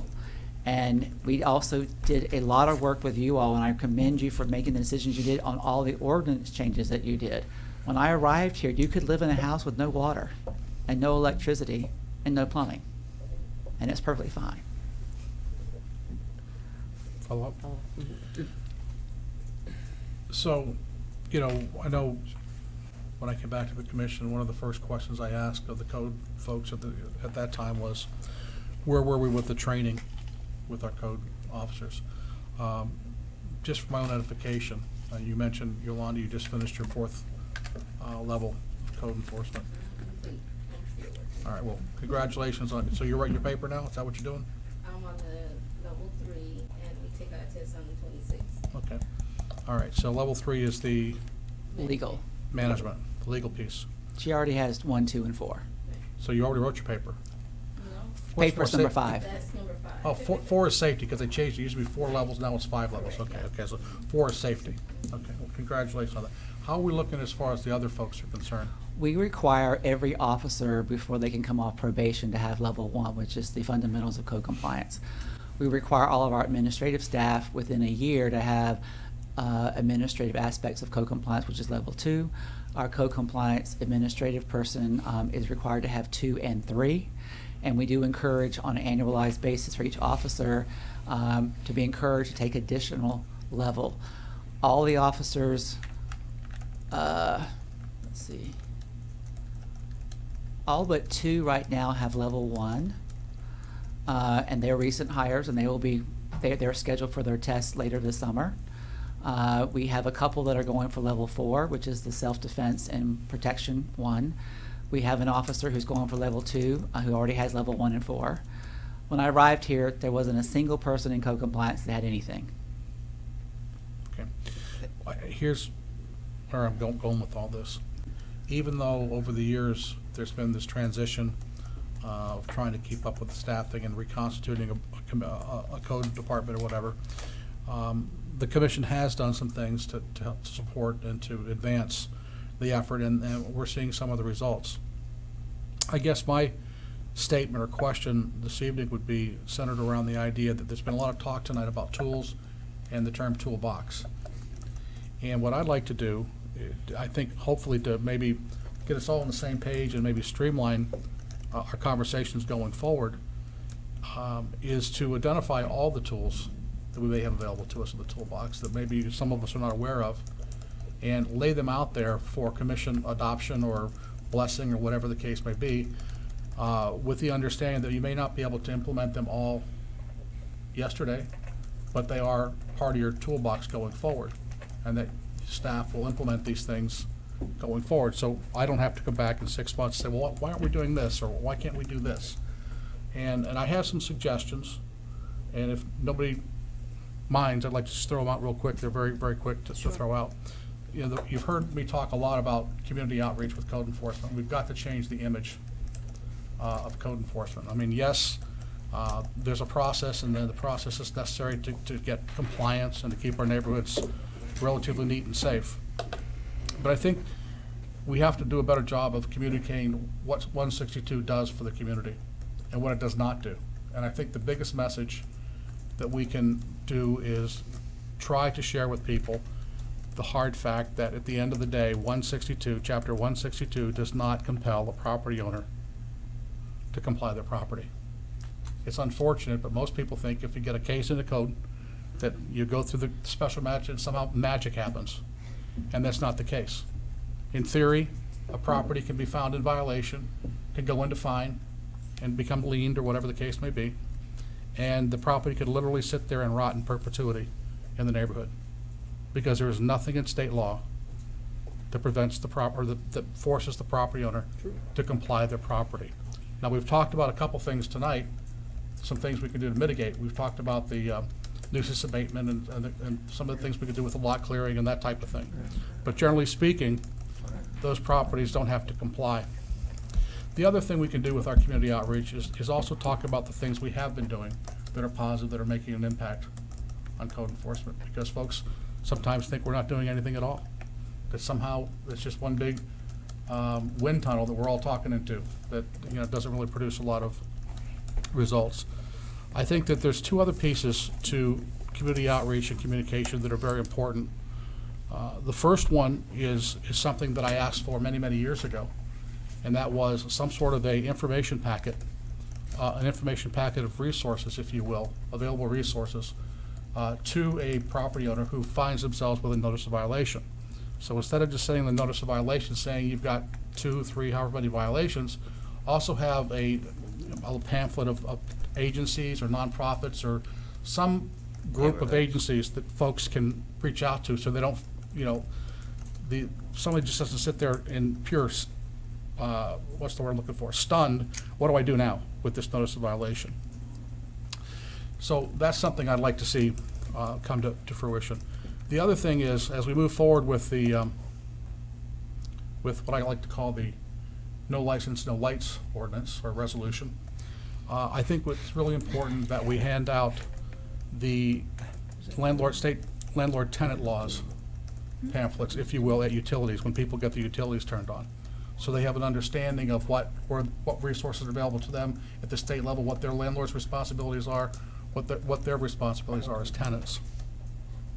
So in terms of community outreach, those are some things I'd like to see this commission adopt and ask you to move forward. I think they're relatively inexpensive to implement.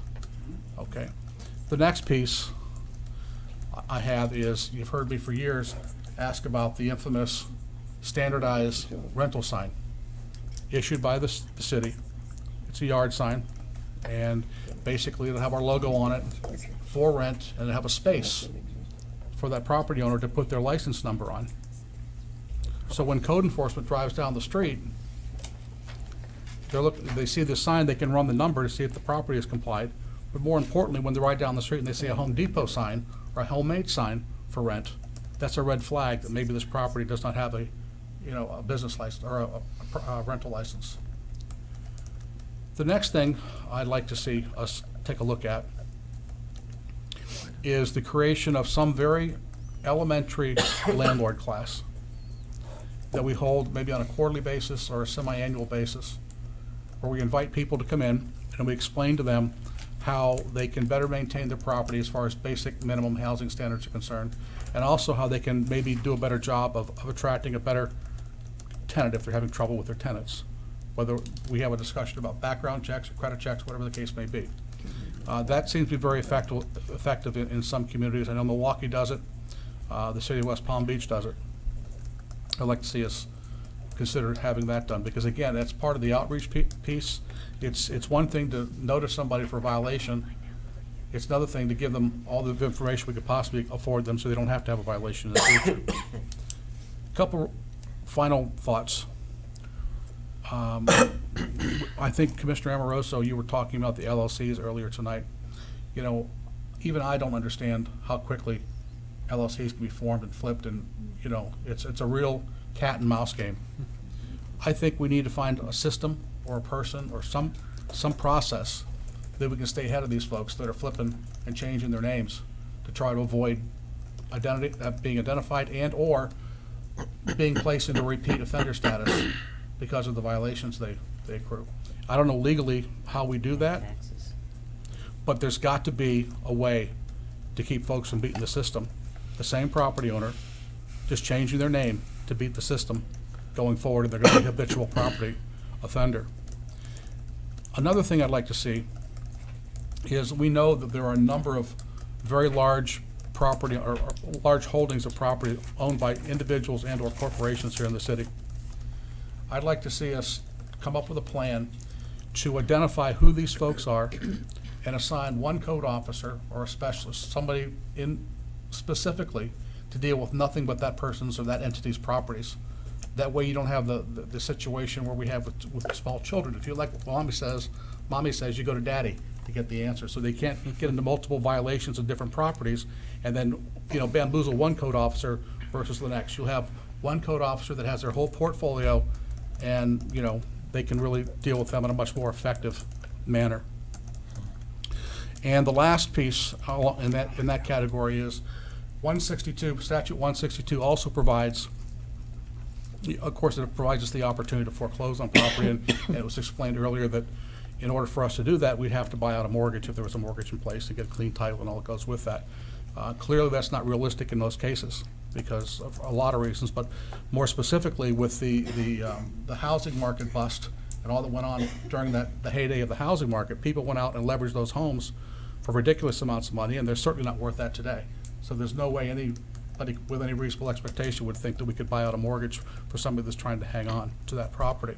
I would suggest that we take a page out of 162 that allows the agency, the municipality, to go after other assets of the property owner. In other words, if there's another piece of property that this entity owns that's free and clear, we could foreclose on that property. If they have a boat, we could take their boat. If they have a car, we could take their car. If they have a bank account, we perhaps could freeze their bank account or encumber their bank account. This is something that I am sure that if we did this a few times and the word got out that this was the tack that we're taking and we're using every tool that we possibly have available to us in the toolbox, some of these property owners would start cleaning up their properties.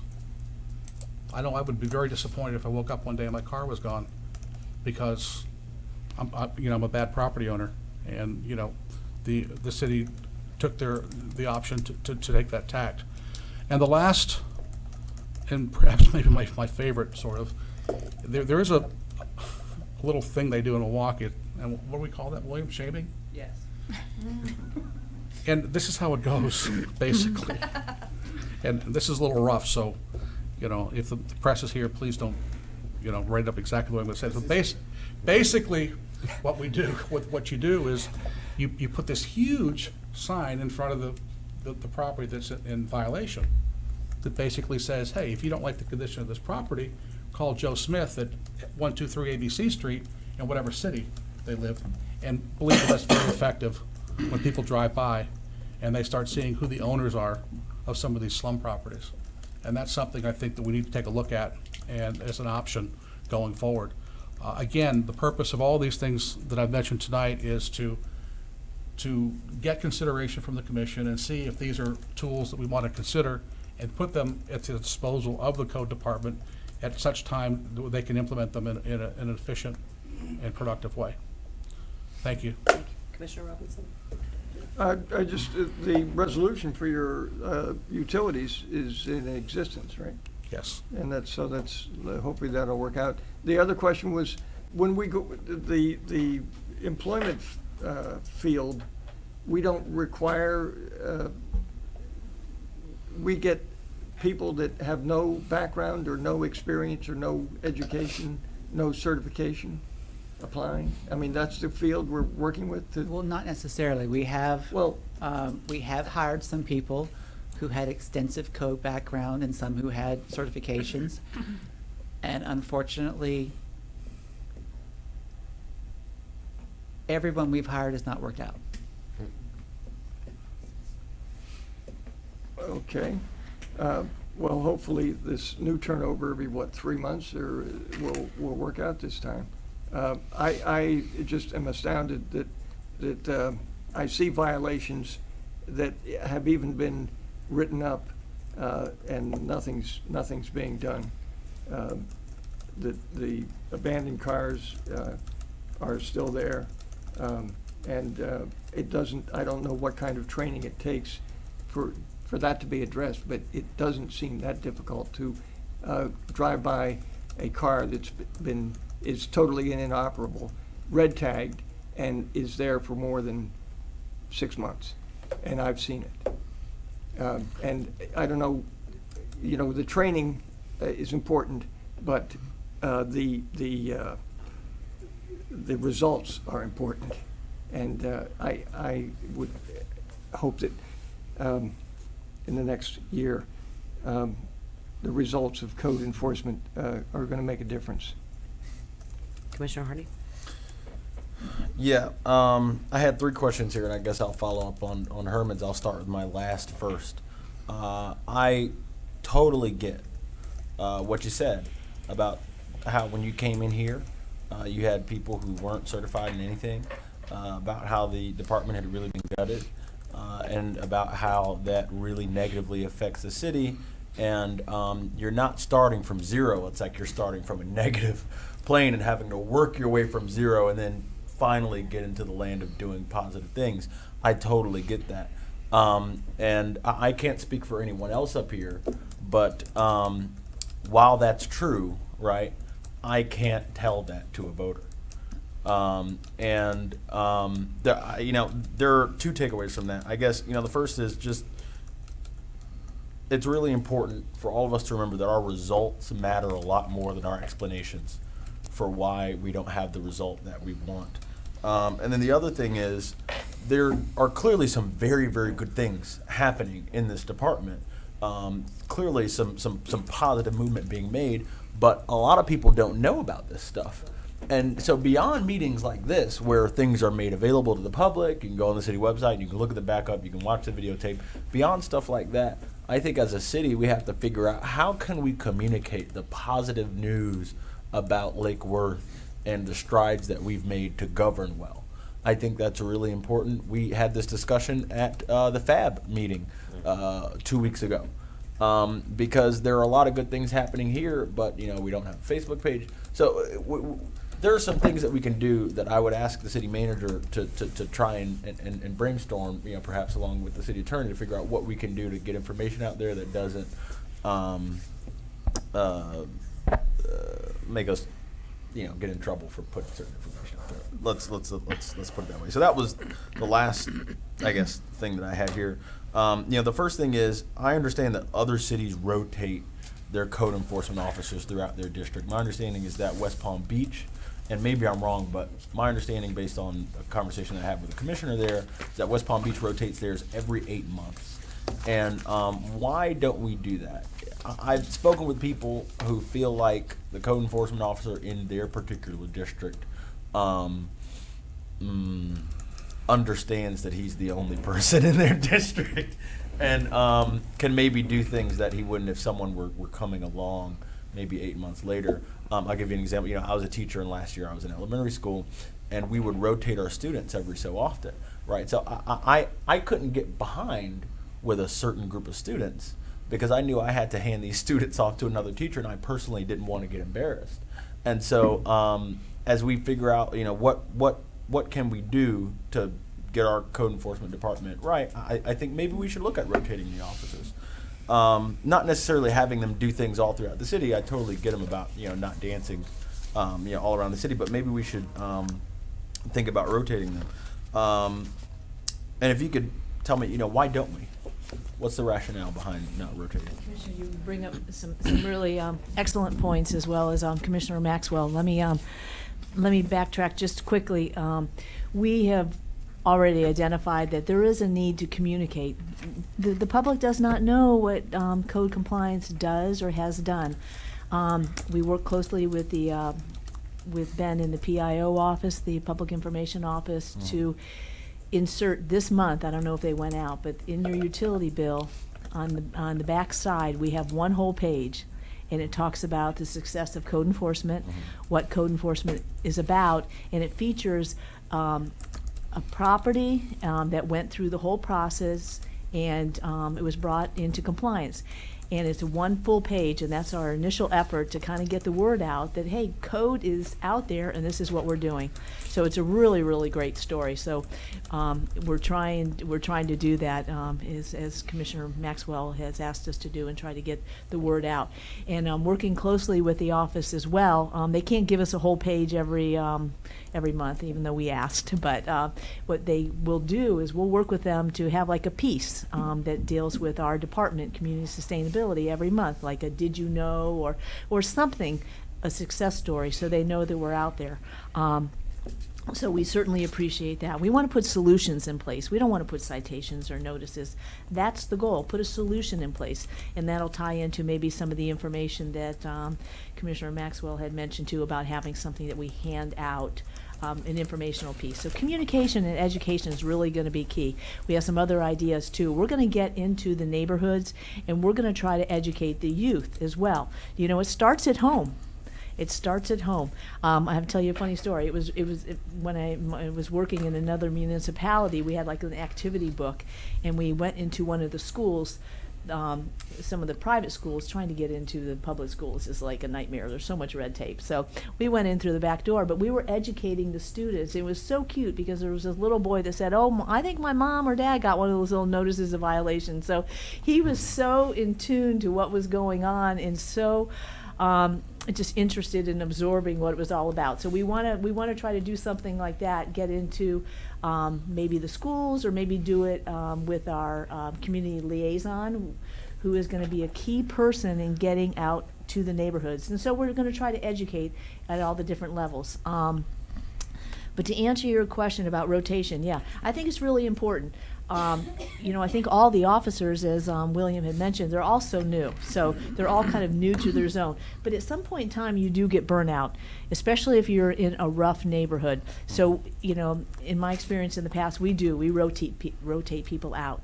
But the only problem with that sometimes is if you do it, you're trying to establish relationships with the community and the neighborhood. So just once they get to know you, then you have to rotate the person out. But they do get burnout. So I'm not sure what the magical number is, whether it's a year or a year and a half. And a lot of times that you'll talk to your code officer and find out, or you'll see it, that there's just burnout, because some of the neighborhoods can be challenging. So yes, it's something that we'll certainly look at. We have such a new staff, we don't really need to rotate anybody yet. Okay, thank you for that. And that actually brings me to my next question. So staff turnover is an issue, right? Only 3 people that we have in that department have been there in that position for longer than a year. Why? Like, what's driving that turnover? And It's a multiplicity of things. We have had performance issues. Okay. We have had people be given, I don't begrudge anybody getting a promotion or a better opportunity somewhere else. We've had life issues where the person had to leave. When it's also been challenging that more than half of the positions are new as my arrival here. We had originally, when I arrived, 5 officers, 1 admin person, and no manager. There was 1 manager for the whole department, which included everything that community sustainability does. We've added 3 administrative positions, 3 officers, no, 4 officers, 5, sorry, which added 2 more. The liaison officer. Sometimes it's taken us a while to fill the positions. It does appear that with our educational system that we have per our union agreement, we have a fairly good salary range for our officers. Our administrative staff may be a little bit on the low side, but they have the opportunity to move up the ladder a little bit with trainings under face. The benefits the city offers are not overly competitive with other areas, especially if we're trying to attract somebody or keep somebody who's been offered a position to, say, go to the county or into a program where they're under the Florida retirement system. We have our own retirement, which has required a 10-year vestiture for it to actually be, to go into effect. It is highly unlikely that very many of our people will last the 10 years. What is it other places? Sometimes it's immediate, it's a mixed pension, sometimes it could be 5 years vestiture, it depends on where you are. That's something you're probably going to be discussing at some point with the labor attorney and the city manager, because the pension has been a question since I've gotten here, that we changed the system and a number of other things. The working conditions have also, as Lori mentioned, we have had people just burned out and they decided to do something different. So here's maybe a request. First of all, thank you for that information. But if you can, I think, do us all a favor and outline all of the, the different reasons that you've seen personally why people come and go, and if you can separate for us the things we don't control from the things that we do control, and put it in a memo and get it to us so that we can figure out how can we fix these things. Because code enforcement, it's obviously no one has a good experience with code enforcement. It's just one of those things where everybody has something to complain about. At the same time, it's a really important service that we provide to the city and its residents, and I think it's important that we do whatever we can to get it right. If that means that we've got to figure out how to get them better benefits, then we've got to figure that out, because it's important that we get people, rather that we retain people who we want to retain. And kudos on making personnel decisions. It's not easy to fire someone, but thank you for firing people who shouldn't be working here for us. I will clarify, we've not actually had to fire anyone. Okay. Strong management encouragement in the sense that this might not be the best position for you. Perhaps they'd be happier Has actually somewhere. worked better than the other route. Well, thank you for encouraging people to do what's best for the city. Commissioner Amoroso? Just a couple piggybacks on what the commissioners have said. I agree with rotation. I totally understand where you're coming from as far as, what's going on, but, after sitting and watching, I've had, the bad players say, what happened to my code officer? And to be honest with you, when I get code calls during the week, I save them for the weekend because it's somebody different, looking with a different set of eyes in the same in the district. So communication's always been, for the last 6 years, our biggest problem, how to get the communications out. That's why you hear me keep saying, Facebook and social media up to date. We're still trying to figure out the legal pieces of that, but we need to move forward with, some clear, positive communication. As far as partnerships, absolutely, we've got some great things going on, but not everybody knows about it. As far as identifying properties in the city, the CRA being the CRA's liaison, the CRA 2 years ago hired Retail Strategies to identify Dixie Highway.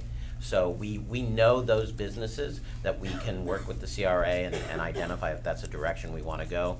Also, Yolanda, when she was code officer, her and I worked closely together on, one day she said, I have this gentleman, he has a code violation, he needs a new roof. The county has a program, but they're not going to pay for it all. I said, well, the CRA just came up with a new program. We were able to help this gentleman. So a lot of times there's CRA things going on, there's county issues. If we can just come together and try to figure out what those options are, working with the neighborhood associations, and Yolanda and I had always talked, and she's identified a couple elderly people that, might have lost her husband, can't afford to paint it, through Paint Your Heart Out, through the neighborhood associations. We showed up and did the landscape, fixed the roof, whatever it may be. So there's a lot of working people and partnerships out here in the city, great people, and we just need to, figure it out, write it down, and make sure that, as we move forward, if we identify those issues, that, we look at some of the things in our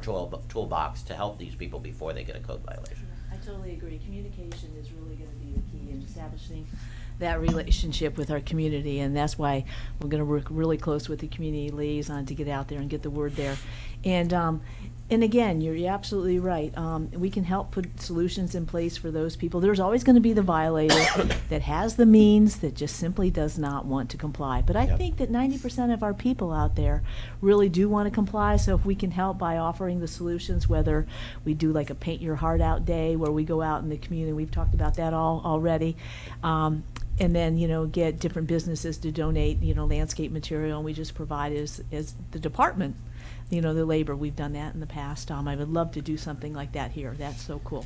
And then a lot of our neighborhood associations, some of them are very are they active? Liquid as far as, if we identify issues, maybe on the west side, we can get the donations. We have a lot of, very, ambitious people in the city, a lot of great neighborhood associations and people living here. And we just have to get the information out Yeah. and let them know what we need. That's great. I'm really excited to, I'm going to be meeting with the different presidents of the associations, just to try to, obviously introduce ourselves and, establish that working relationship, because they can really help to advance their neighborhood. So that's going to really be key. So we're going to be working on that. I'm excited to hear that you guys are excited about that as well.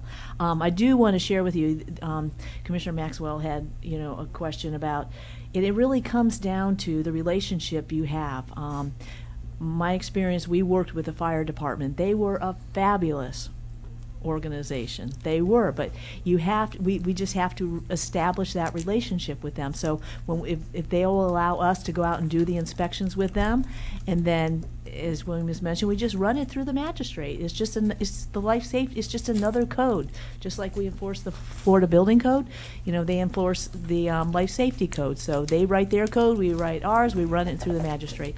But it's, again, what you were mentioning. We have to establish that relationship, just like we did now here with PBSO, and it works. So hopefully we'll be able to, tackle that and be successful. I don't know, not being so new here, what the problems were in the past, but hopefully we can clean the slate and just move forward. But it's not a complicated thing, so hopefully we can do that. We have been through it all. If I can Yeah. wrap up this part of our discussion. Okay. We've been through it all. I know that we've got, I came on board, shortly after you, so I know what you've been through. To start with, nobody in that, one of the first conscious choices we made was to change the department from code enforcement to code compliance.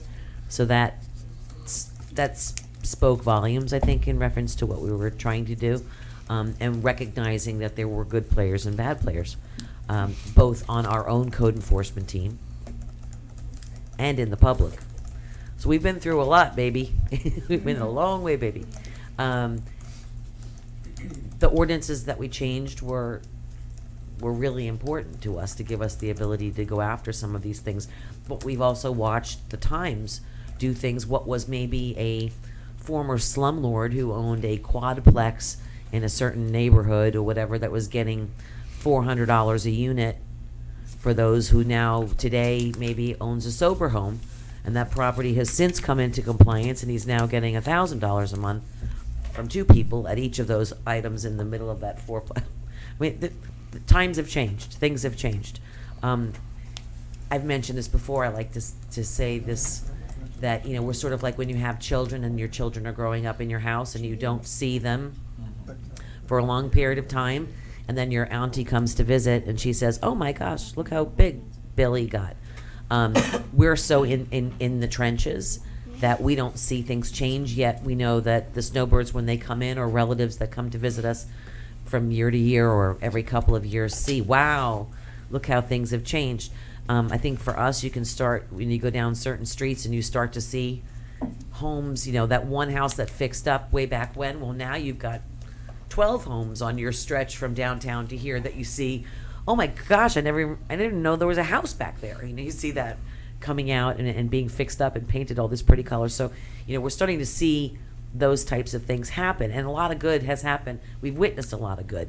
We still have a long way to go, and fortunately and unfortunately, no matter where we go, we are confronted, inundated with code issues wherever we go, whether it's the grocery store, a restaurant downtown to get a cup of coffee. A lot of people still have those issues, and they come to all of us to be their mouthpiece, to speak for them. Whether it's somebody who has never broken a rule before in their lives, who got the first citation certificate on their door for their numbers of their house being the wrong numbers or whatever that may be, screaming bloody murder because they got a citation and said, what is this? And I've never been. And they think they have to go before the magistrate because it explains that, and there's something about the magistrate, and they think they're in trouble and have to go to the magistrate to fix it. To somebody who, who has consistently been, a violator of those things. The gamut, it runs the gamut. But, again, compliance has always been a part of it. The nuisance issues are the ones that are really troubling right now. and probably I should start this with, we've all said from time to time, maybe not the newest commissioners, but we've all said worst first, worst first. It's sort of become a bad thing to say worst first, because everybody has a different expectation of what worst first is. You know, I think we can agree that worst first is anything that a public safety is probably the worst, whether it's crime, whether it's a building that's falling apart or dilapidated, children, seniors, the public safety of our communities. I think that's the worst. Could we not agree on that? Yes. Yes. You know, when we have a charming older lady come in here terrified because her lawn was torn up and she tried to grow grass and she couldn't grow grass and she was near tears for us. That's not who we want to be. That's not a proper representation of who we are. We have so many big, and it's hard for us because we're all in different communities in different sections of the city, and we all see different things. You know, and I was the former liaison to the Neighborhood Association President's Council. You know, and I received a month ago, you know, a whole list from Royal Point, Sienna, and Tropical Ridge of all different types of code issues. Now, they had met with Mark, former Director Mark Woods, and they had met with their then code enforcement person, who's no longer there, who had met with another person, and they walked through this, and it took 2 hours and 3 hours and 4 hours from their jobs and their regular lives to report these issues in their communities, and are still witnessing these issues. I know there's been a turnover, but when it's in your neighborhood or it happens to you, that's all that can it's all consuming. When it's in your backyard, across your street, next to you, involving it's all consuming to you. So that's why people are so passionate about these issues when they happen, because they're witnessing them every day. I think going to the neighborhood associations is the best idea. You need to go. Sorry, I'm just saying. You need to go, and whoever that current person who's going to be in rotation needs to go so they can get used to it. They're going to be, the initial session, I will guarantee you, will be probably very exciting and heated and this and up and down and a lot of questions. They're the nicest people in the world. They're all come from different places and different mindsets. But you know what? They all have concerns, like I said, that are important to them. But they need to know that they have an outlet. Like I tried to provide that, and Commissioner Robinson, now you, as the NAPC, that they could always come to me and provide those problem areas, those suggestions, those whatever, with me, so that I could share them with you all. That they'd have a proper outlet for that. I think that you can replace me in that, but I'm watching, because I want to make sure that we have a good channel of communication for all of these things, that we're brought up to date so that we can advise in our different districts, our constituents, hey, this is going on, so that we have the language that we need to say, I know this looks like garbage, I know this is happening, but we know right now that there are some significant things that are going to be happening over the next couple of months, so that we can be that mouthpiece for you, and talk about the things that we can talk about to relate to our constituents. But your conversations and your being a regular presence, just like PBSO going to those neighborhood association meetings and reporting regularly on that changed the dialogue. It made people feel better because they were in control and they can express what's going on directly to the person that makes those decisions. And that's a line of communication we've never had in your department. We've just basically been keeping our breathing apparatus above water. So, no, it's true, right? So, and we changed and flipped and done, and I know, and you've been tap dancing the whole way with us here. We've done some really good things, but we need to have solid outlets and solutions that we could figure out together. The more you engage, the more you'll have public support, and the more you'll have our support, because we know that the dialogue is happening. And I speak only from this perspective only because we've been here and had many of these meetings through different variations and incarnations of our commission. But we can no longer, it's time to put up or shut up. We can't keep coming back and saying the same thing. We have to, I know we've shown a lot of really good steps and we've done what we need to make. Now we need to show a change. and we have all the tools, and I'm excited you're here, and I'm not trying to be tough love, trust me at all. We get a lot of pressure in this department, and we will do, you step up, we will step up and do everything and be everything and pass anything that you need to do your jobs and do it well. But we all have to step up our game. And I really appreciate you all being here and you're taking the necessary steps, and I hope we didn't scare you in your first big meeting. No, not at all. I mean, you go to any city code enforcement, building department, it's the most popular department. I love it. All right, good. We're out there.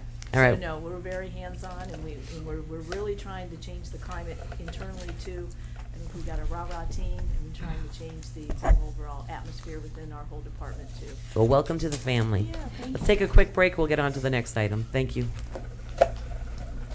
I will beat you.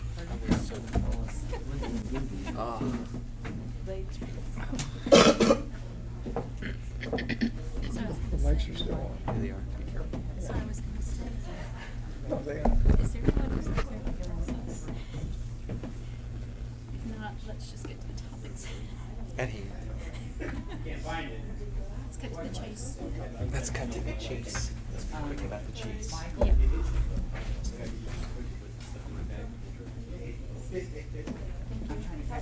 Yeah, get on. But she mentioned they might ask questions, but any other than today? Questions for, will they let us ask questions? Okay, great. They may want to just stand I didn't bring one in, but, you know what I can do? I shoot you an email, and then you'll have my direct connect. Okay, do you wanna do it real, Lori, L-O-R-I, make it real simple. Alright, so I'll shoot you an email in the morning, and I'll use direct connect. You wanna do a nice article for me? I'm gonna do an article. They wanna do a nice article for me? This is for the city, I fight with this guy all the time. I'm gonna do an article. No, a nice article. Just an article, put it that way. Yeah. Okay. All right, thank you. Doing good? Okay. It's right where you're going. I love it. Code, any department, any city. So, but, yeah, we're gonna get out there. You just gotta, you gotta have a presence. And we're yeah, absolutely. We know the way. Yeah. I've got a couple other internal things. You know, you keep your staff happy. If it's a money issue, you know, you can't, you really, what can you do with that? You know, people have to have their financial obligations, right? Looks like we're gonna go together, right? Okay.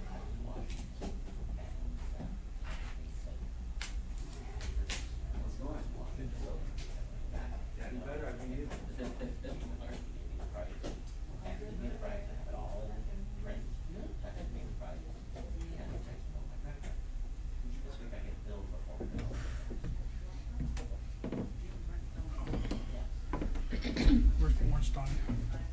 Just walked out.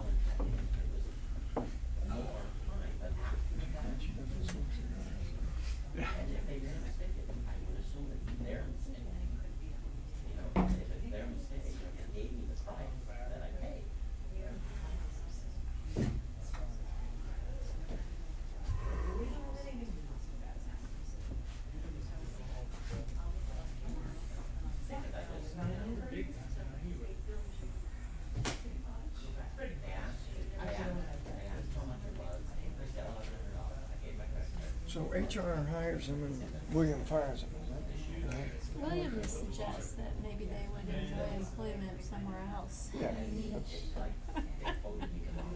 You know, I was thinking about your question about requiring landlords to do background checks on tenants. What's interesting is in Riviera Beach, I had a nuisance abatement case for an apartment complex. And the apartment complex rented a lot of their apartments through the feds. Housing authority. Yeah, the housing authority. And under the housing authority rules, they can do background checks, but they can't deny someone to be a tenant based on it. So they have the knowledge. Yeah. Now, they have certain rules where certain offenses they can. Drug offenses, I believe is one of them, extortion or fraud for assistance.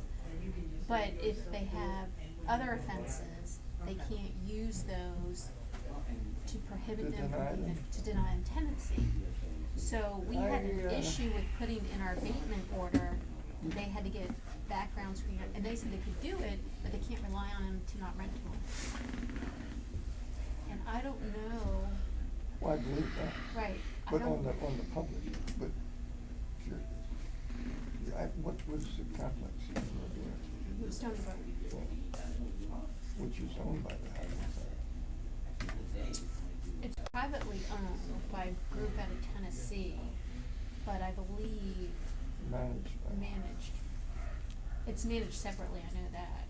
And there is a lot of housing authority that runs. My wife is. Mhm. Okay. Yeah, but I don't So I'm know gonna ask her about it, 'cause she was always concerned with that stuff. what we've done with private nuisance abatement cases is we have required them to do background screening on their tenants and evict the bad actors. I don't know if you could do that as like and I don't think politically it would work anywhere. For example, there's a small town, I think it's Lauderdale by the Sea, Broward, and their ordinances, the only folks who can have utilities are the property owners. They won't allow a tenant to have utilities, which means it puts the onus on the owner. You gotta stay on top of your tenant, because if your tenant's using too much water or your tenant doesn't pay you, you're gonna find better tenants. And that law was challenged and the courts upheld it and said, so you could have an ordinance that says utilities have to be in the owner's name. Nobody wants to do that. But Nobody wants to go that it far. wasn't serving the purpose. I don't know. I mean, it's a pretty affluent area. But that's what generated the idea of behind the business license thing. Well, if we can administratively put some limitations on who can start service. This home rule, this elimination of home rule for planning and zoning, for anything is being considered now in Tallahassee. So is this just a Republican effort just to deny the city? The business tax and the business license? To cut taxes. Well, to cut local taxes. So they have more control at the state level of what can and can't be taxed. That's a problem. So the League of Cities is taking advantage of that. What was the other extreme liberal?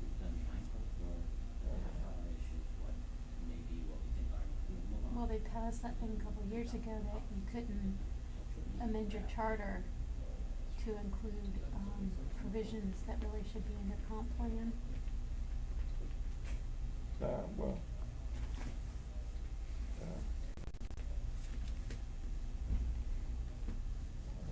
geez, there was something I remember to ask. But HR does the hiring for code.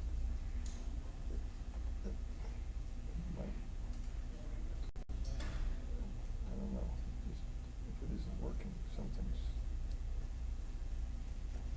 it's not just the employees. I mean, if everybody's, perhaps would be happier somewhere else, there's gotta be something. Code enforcement's a hard field, honestly. It's not that difficult of a job, but nobody likes you. It's like being an attorney. Every time you show up, everybody's like, oh, crud. The attorney's here. Or, oh, crud, code enforcement's here.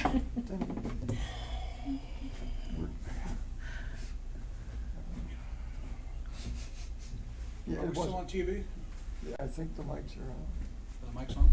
Yeah, so, no, Guess I have to behave myself. no little Johnny jokes. Oh, little Johnny.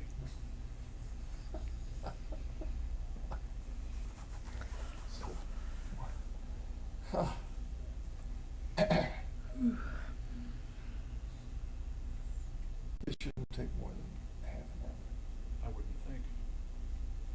Oh, I'm gonna give a 20-minute intro on the history of appointments to Not fun. advisory boards in the city of Lake Worth. Are you doodling?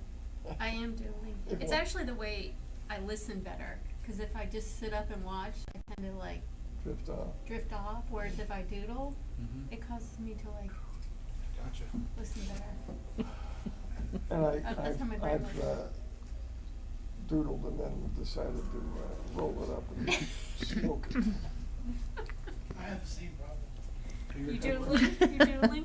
Yeah, that's what I do. I don't know. I think there should be an opportunity at the end of every meeting for us to compare doodles. Look at your doodles. Send me your doodle. I think if you did that in 6th grade, then you still doodle for the rest of your Oh, life. this isn't? Right. I thought this was 6th grade. So where do we get when we have a $200,000 fine on a $79,000 property? Should never get to that point. Just remember, state statute says after 90 days you can foreclose. Get to But if they're $200,000. homesteaded, we can't. Okay? So you might get a We'll just foreclose on the ones that aren't homesteaded. That'll work. There you go. These are some very good microphones. I'm glad you approve.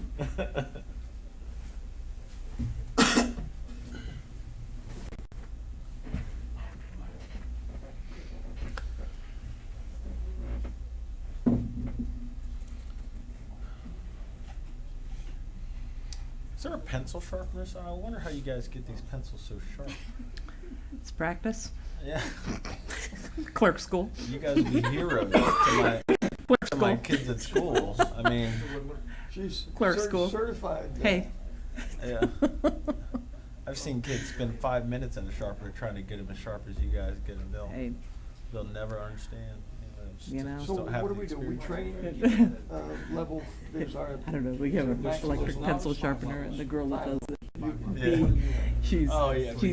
she knows how. I Three don't. of the initial 4. I know, And you have she's to great. write- You have to write a thesis. We're just fortunate that we have, That was level 4, but you couldn't write a paper unless we you have a actually great employed. group.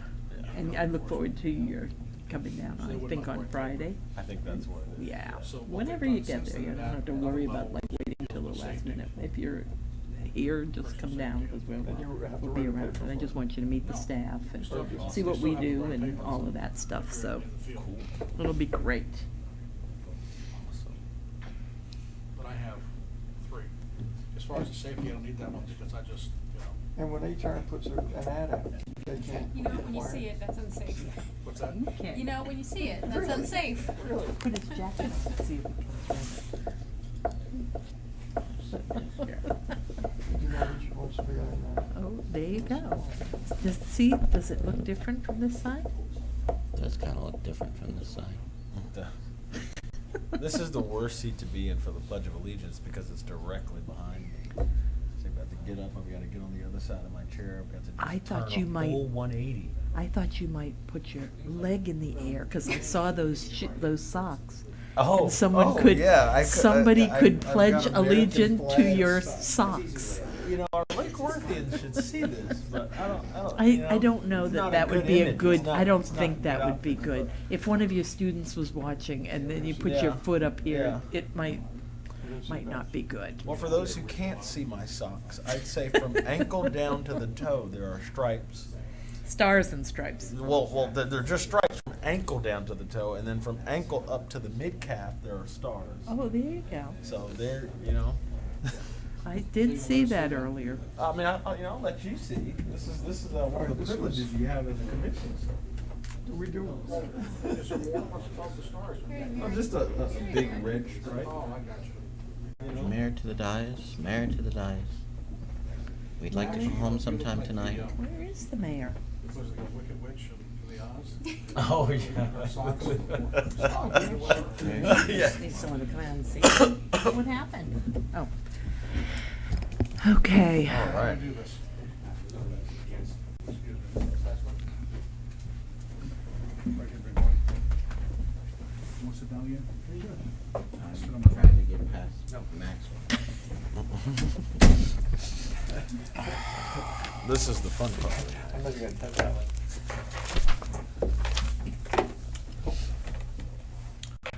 one. Okay, let's resume this Tuesday, April 11th, City Commission work session with item 3B, appointments of members of city boards. Madam Mayor, I would like to start with a 20-minute discussion of the history of board appointments. No, you're not. This is governed under section 2-12 of the city's code.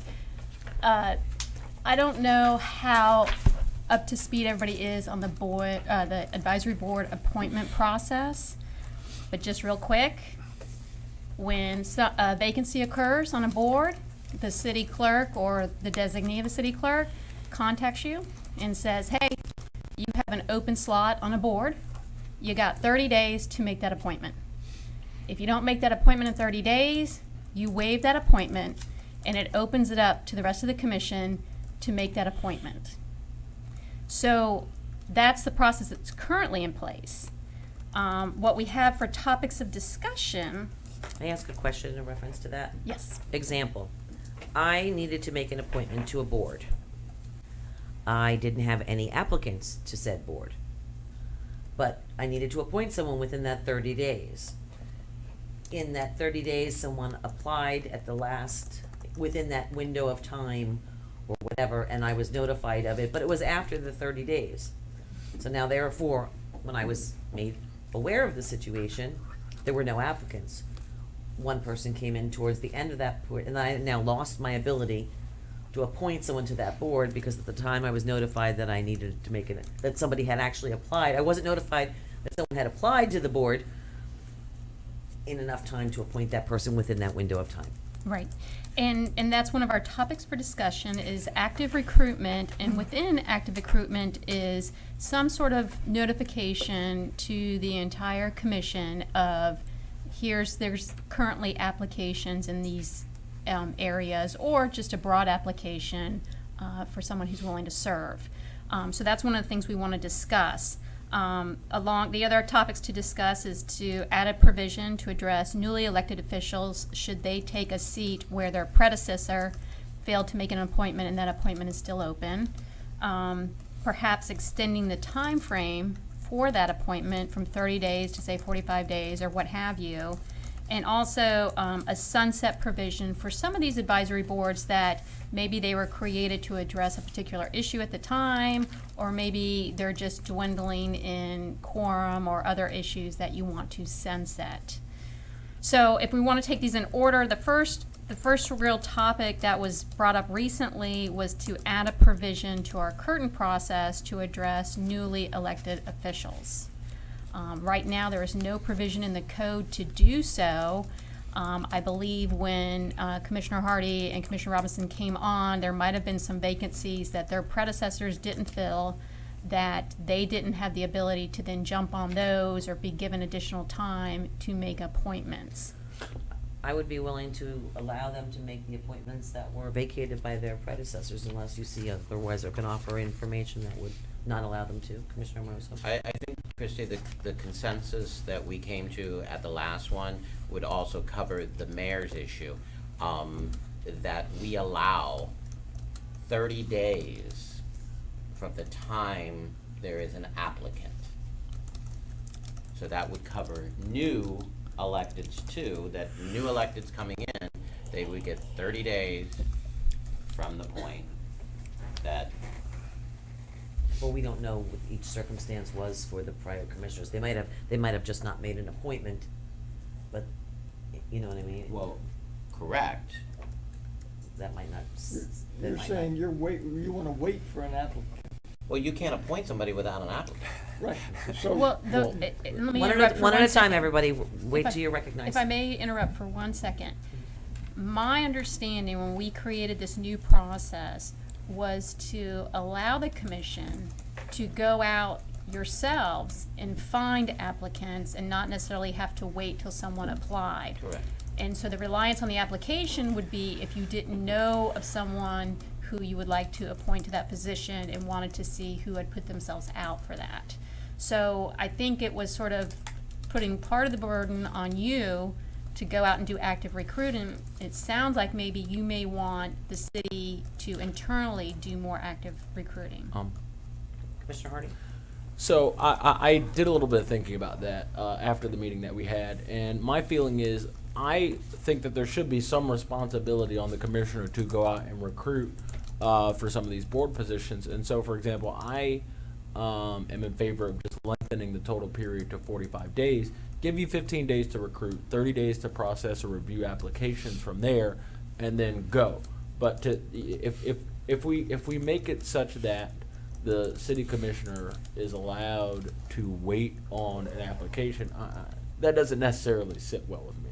I think there should be a responsibility to recruit, and I wonder if other people on this commission share my feeling there. I say good luck with that. Agree. Some boards easier, some boards much harder. Sometimes you will go months and months and months without applicants. That was the reason that when we had the former process, it was a once a year kind of thing, which, yeah, I guess you could build up for once a year. The problem is that many of those boards never met. So it was kind of, I think, it wasn't to put the onus completely on the commission for recruiting people. It was together, the city staff and the commission work together to try to bring people in. Usually we're able to get people after a while. I don't necessarily think it's gonna be within that 30 to 45 days. Some, I said some boards, it's close to impossible to get somebody on them. You know, it's been my experience. I don't know, Commissioner Robinson? I was aware of the process before, and we knee-jerked because that was a once-a-year thing, and it was a laborious process. And we knee-jerked to this individual appointment method, and I would think that it's efficient, but I'm uncomfortable with it in terms of the political process of appointments. That I think it should be, we should all be able to look at a resume, we should all be in favor of that appointment. So saying that the rest of the commission should be able to confirm an appointment by a particular commissioner. We have that process available every single time a name goes on the consent agenda. You can pull that name off the consent agenda, and you can then therefore debate it and decide yea or nay. And regardless who the people are, I don't recall ever once myself or any of the commissioners that sat here under the old process ever pulling anybody off the consent agenda to I can do think of one. Point taken. I don't recall. Not yourself. There was another commissioner. There was another Yes. commissioner that pulled somebody off, yes, I'm well aware, but I don't think any of these commissioners.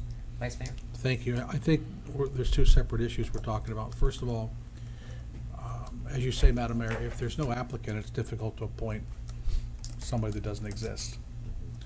I would agree that there is some level of responsibility on us to find perhaps a recruit. But as you also said, it's difficult for some of these boards to find somebody. So, we could sit here all night and debate what's the best thing. I think at the end of the day, if we can't recruit enough folks, or enough folks are not interested in a particular board, to where the board becomes relatively ineffective and they start having quorum issues, then you have to ask yourself the question, is the board really important to the community, because there doesn't seem to be enough interest in keeping it going forward. My solution, or my suggestion, I should say, on these two issues is, number one, that if there is no applicant, whatever member of the commission is responsible for that appointment gets the appointment from 30 days beyond the time there is an applicant, whether they go out and recruit one or one happens to come in to the city clerk. The other issue is, of course, the issue of newly electeds. And I mentioned the other night, and of course it's my idea, so I think it's a good idea, but maybe they should get 45 days. The clock starts anew, if you will. When they're elected, they get 45 days to to make their appointments, or the outstanding appointments, assuming that there are applications, available for them to choose from. I think that's probably the cleanest way to deal with that. There is another part of the problem in the process, What's that? which kind of precludes all of these conversations. And it's one that came to me from the former city clerk. And that is the interpretation of what actually happened on that day when we created that process. And the conflict is, in the beginning, when it was a 7-member board, the vice mayor and I were set to make 2 appointments to those boards. In the beginning, we could make those appointments right away. Then, months later, a year later, whatever, the city clerk said, no, you could only make 1 appointment at a time and wait for the other commissioners to go through their appointments. Then this 30-day process kicked in and the rules were changed once again, or the interpretation of the rules were changed once again, which is that now we have to wait for each city commissioner to make. So in essence, we could literally wait. There are people volunteering to be on a board. The whole purpose of doing it was to have a quorum to get people on. But now we were in a process where I had 30 days to appoint somebody. If I didn't have someone, I waited for them. And then the clock didn't start ticking for the next commissioner to make their appointment until after I made my appointment. And that was against what the whole process was supposed to initially be. That we were supposed to be able to make simultaneous appointments to do that. But that became the norm, Commissioner Robinson, in the last year and a half. That's exactly what was happening. And the interpretation from the then city clerk somehow morphed and changed, and time was put in between our appointments. That's not how it was explained to me, that after the 30 days, it's open to all of us. Correct. Correct. So it's, It's a new interpretation, which is why I wanted to have this conversation. Right. It's been changed so many times, and That's the way I've always Right, what and that happened, works. and you're right, what happened was, when we initially changed the process, we had so many boards with vacancies that we said, okay, we need an order for how we're gonna make these appointments. And so the order was to go in order of mayor, vice mayor, and then by district. Then if there are 7 members, it would be mayor and vice mayor again. Once we got most of the boards filled, then the city clerk was starting to do it that if this was the mayor's seat where there's now a vacancy, we go back to the mayor and say, okay, your 30 days starts now, you need to appoint someone. And if the mayor didn't, then it was open to everybody else. But I believe you're correct that at some point there was some confusion as to, do we go back to the original? Do we go to this now it's open? My understanding how it's working now is if there's a vacancy and that seat is assigned to, and I'm just using the mayor as an example, assigned to the mayor and it's vacant, we just go to the mayor and say you got 30 days, and if it's not filled, then it opens it up to the rest of the commission. That seat stays the mayor's seat even if Commissioner Robinson makes the ultimate appointment because the mayor waived it. That's how it's interpreted now. That's something we need to clean up in the ordinance if that's what the commission wants to stick with. and the interest in the. Commissioner Robinson. I'm sorry, in the interest in the recruitment is the responsibility of the first person with the 30 days. I mean, that you have to generate Yes, that was the thought process behind the original ordinance And- change. But it sounds like there may be a desire for there to be more active recruitment from city staff, which I think is something that can certainly be done now. We've got, our Ben here now who can put out some more blurbs about what's needed, because right now there really isn't active recruitment going on internally. And each board should generate active recruitment as well. Each chairman of the board, each board and board members should have an interest in who's on that board. It works. It just has, we've just need to gotten a clean it little lax in our enthusiasm. Madam Mayor, Commissioner Hardy? I don't have that topic sheet, or maybe I. I don't either. And They then, were, they you were know, put, they were look, put look. at your place, There we go. yes. There, I was just one of my students just now. The All dog. right. and the point about boards being, maybe should be sunsetted. would hope that we could talk about that a little. Which boards? Well, the Sister City Board, I feel, is an economic development board that when you need, and I'm sorry that, not to, any of the commissioners that are on those assignments, it has nothing to do with. The economic development, if they needed volunteers, then they could go out and get them as needed. But to have a board that doesn't meet, I think indicates that there's no interest in it. I think that that board has never had a clear vision. First of all, do we have sister cities in Sopot, Poland? Do we have sisters on something on the sea? On sea in England? Are they? I mean, I think that there needs to be a class. I know we have a sister city with Lappeenranta in Finland, and I know we have a sister city with San Mark in Haiti. You know, I know of those two definitively being. We have no formal agreements that have been ever found on any of the other two cities in England or Poland. They're just there's no anything. Madam Mayor, there's an official organization that coordinates that you join through a membership process, and they basically coordinate a lot of that relationship. The Sister Cities organization, I don't think we've ever been a part of that, and it's just sort of like saying, hey, we want to be partners with this city over here or that one, is the best we can figure. So if y'all, there's a path for doing that and doing it correctly and joining that organization, where it's formalized. I mean, you know that San Mark, Haiti, we have a number of citizens here in the community from that community. We have a number of citizens from Guatemala. We don't have a sister city in Guatemala, or we don't have a sister city. I mean, But they don't even have a quorum. They don't have a quorum. Commissioner Hardy? I'm going to ask Deputy De Silva to go look for my stolen thunder. No, I'm just as the liaison to this board. We were supposed to have a meeting on Monday. Only one person on the board showed up. And as I understand it, the board was much larger, at least in terms of the number of slots or seats or what have you, and it was recently reduced so that they could reach a quorum, and they've been unable to reach a quorum as yet.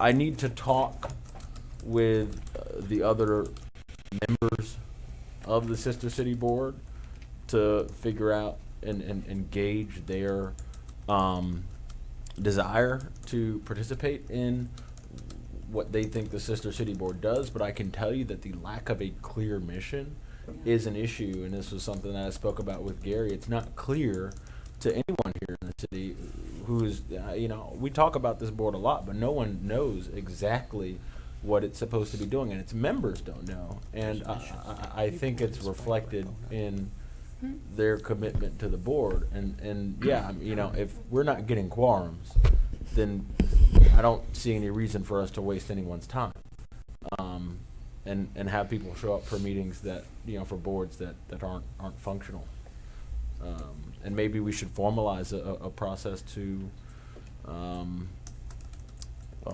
don't want to use too strong a verb here, but to gently end boards that don't get the participation that are required of them. I agree with you, and I'm just saying that there are many missions that we could have with the current. There are so many things going on in Haiti with all the tragedies in Haiti. That board should be responsible for putting together relief missions or running funds, or there should be. There's many ways in which it could have been involved and active in providing this. I agree with Commissioner Hardy in that there's no formal, but there's many things that would benefit families in our neighborhood in their home countries that could be quite effective and valuable for our community, but without a mission statement also, I think that these things won't happen I think that nobody's going to show up for something if they don't know what they're supposed to do. And we found that in quasi-judicial boards, when people didn't have a clear direction or vision for what they were supposed to do, we found that same apathy in some of the larger boards until we gave them the authority to do what they needed to do, to give them our support and give them a mission of what their goal was to do. Electric Utility Advisory Board, when that board was first created and we were doing that, they came to us and they gave us their recommendations. We've come to accept recommendations, soon from the Financial Advisory Board or other boards that are making decisions on it. I mean, there is a very active, I don't want to say, and I'm sorry, but I don't want to say that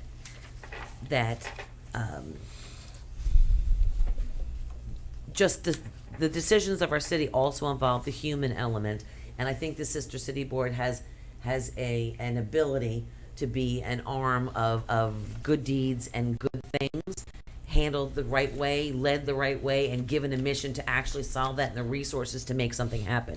If we're saying, hey, we don't have any ideas for shipping help and relief equipment over to Haiti or to do some of the things, if we don't have any desires to make those things happen or support them with the funds needed to make those missions happen, then yes, we should disband those groups.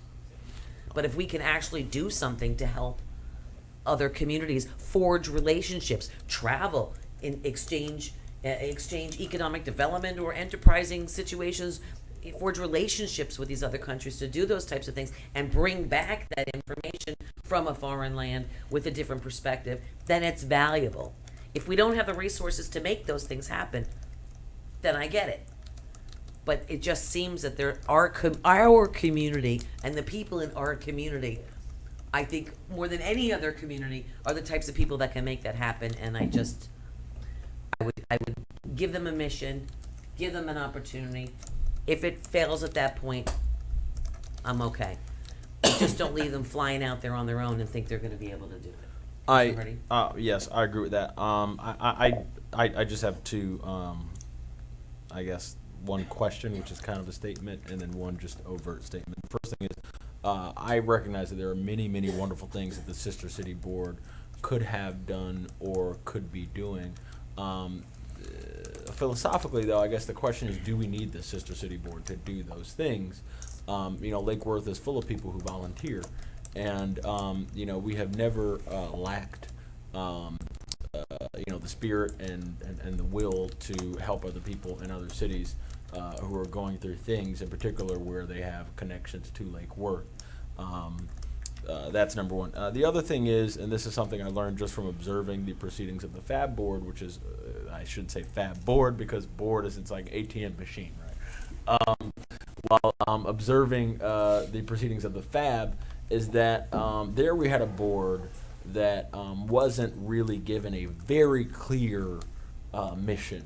And it was filled with people, however, who were, It sat with no quorum for years. right. And it's filled with people, though, at this time, who are very interested in making it work. And they figured out, a way to work. They gave themselves purpose. That said, though, we should never, ever put a board or people on a board in a position where, okay, we put you together, but it's not clear what it is that you're supposed to be doing. And I think going forward, maybe we should have the conversation about contracting the number of boards that we have, but if at any time we start adding additional boards, we have added one board just recently, the C51 Advisory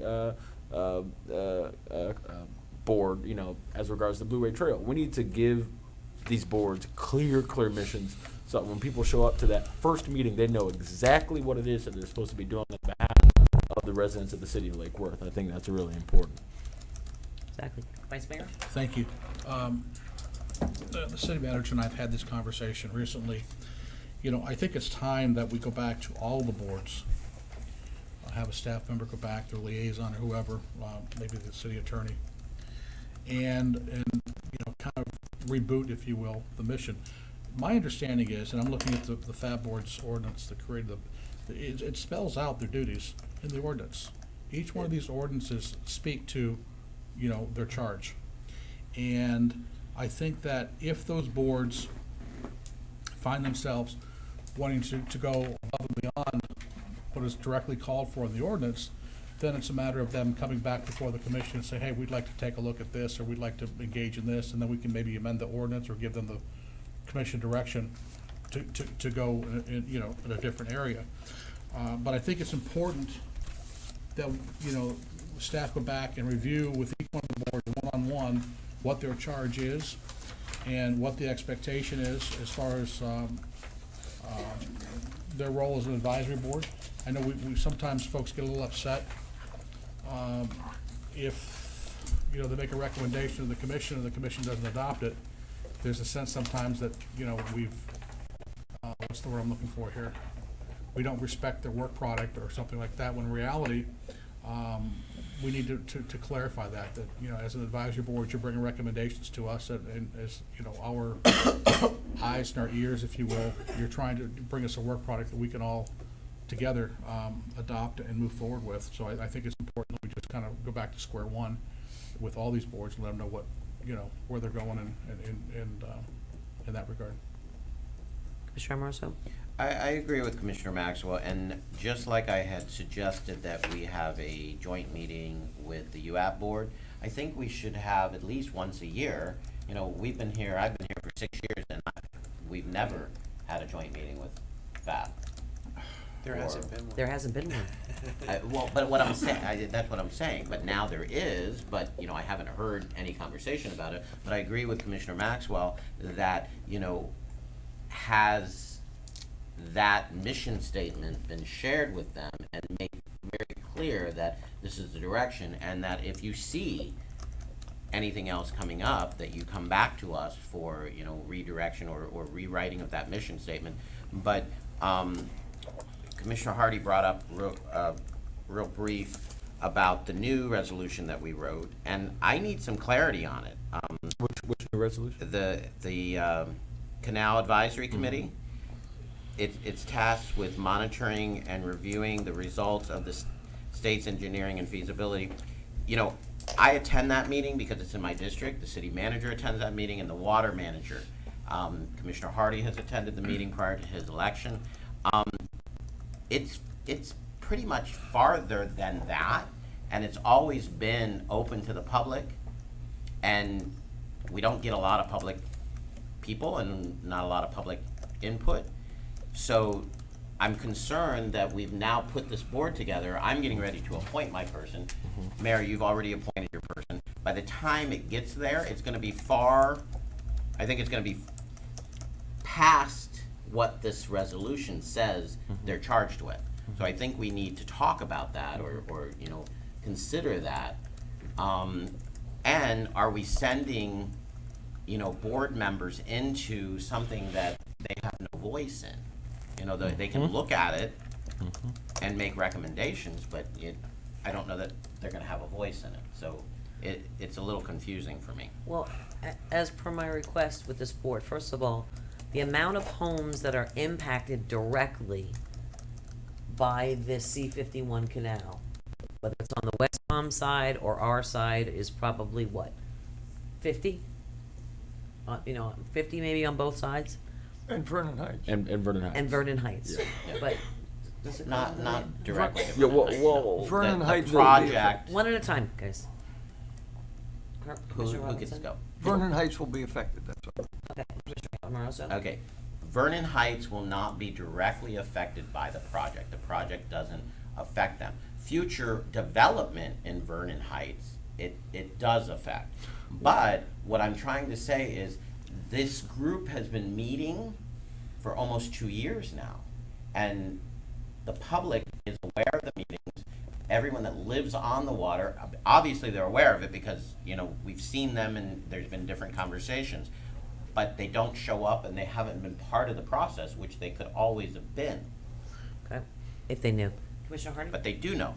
So for right now, I will not drive by the politics of the C-51 Canal Board. Although there are some issues there that I think we should discuss generally. What I will say about the description for the board as it exists, I think that's an example of,